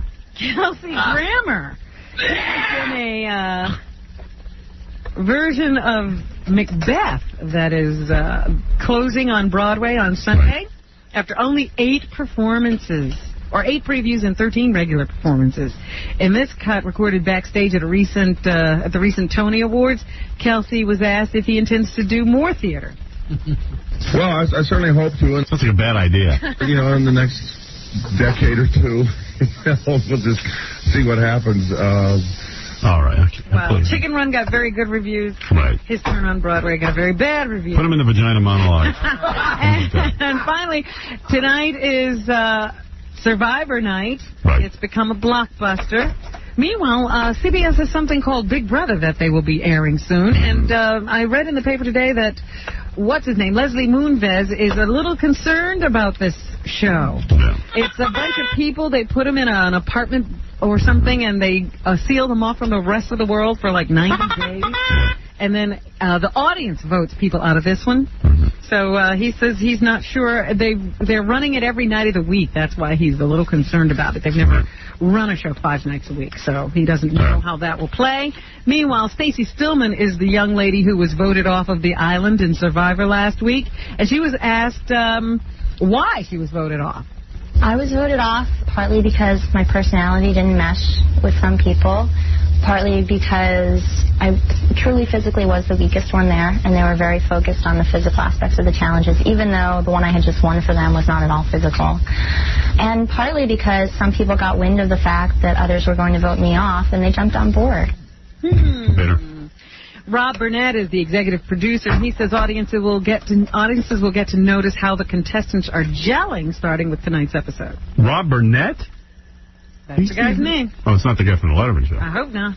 It gets very interesting now because now they've been on the island for between 10 and 12 days, and they're really getting to know each other. Yeah, it's a good show. It's getting interesting now. Yeah, you're going to see some dynamics, I suppose, between the contestants. It should be fun. You should put me on there. And that's what's happening. I would have grown pot for the whole group. Jackie, Way Too Many, Heineken, Martling, your 4 Oleo joke CDs and cassettes are available everywhere, especially the warehouse. All right, enough of that. Call 1-800-323-KING. Thursday, June 29th, the Rascals by the Shore in Ocean Township, New Jersey. Visit jokeland.com. Thanks to all our guests, Russell Simmons at 360hiphop.com, Major Duty at majorduty.com. Sean and Marlon Wayans, go see their movie, Scary Movie, opening July 7th in movie theaters everywhere. Thanks to Priceline.com, and thanks to the WWF for that great trip to Boston to see the Sunday pay-per-view event. Also, Gary and John, you know what, I got to go. It's a long list of plugs, and I'll do them tomorrow. How's that?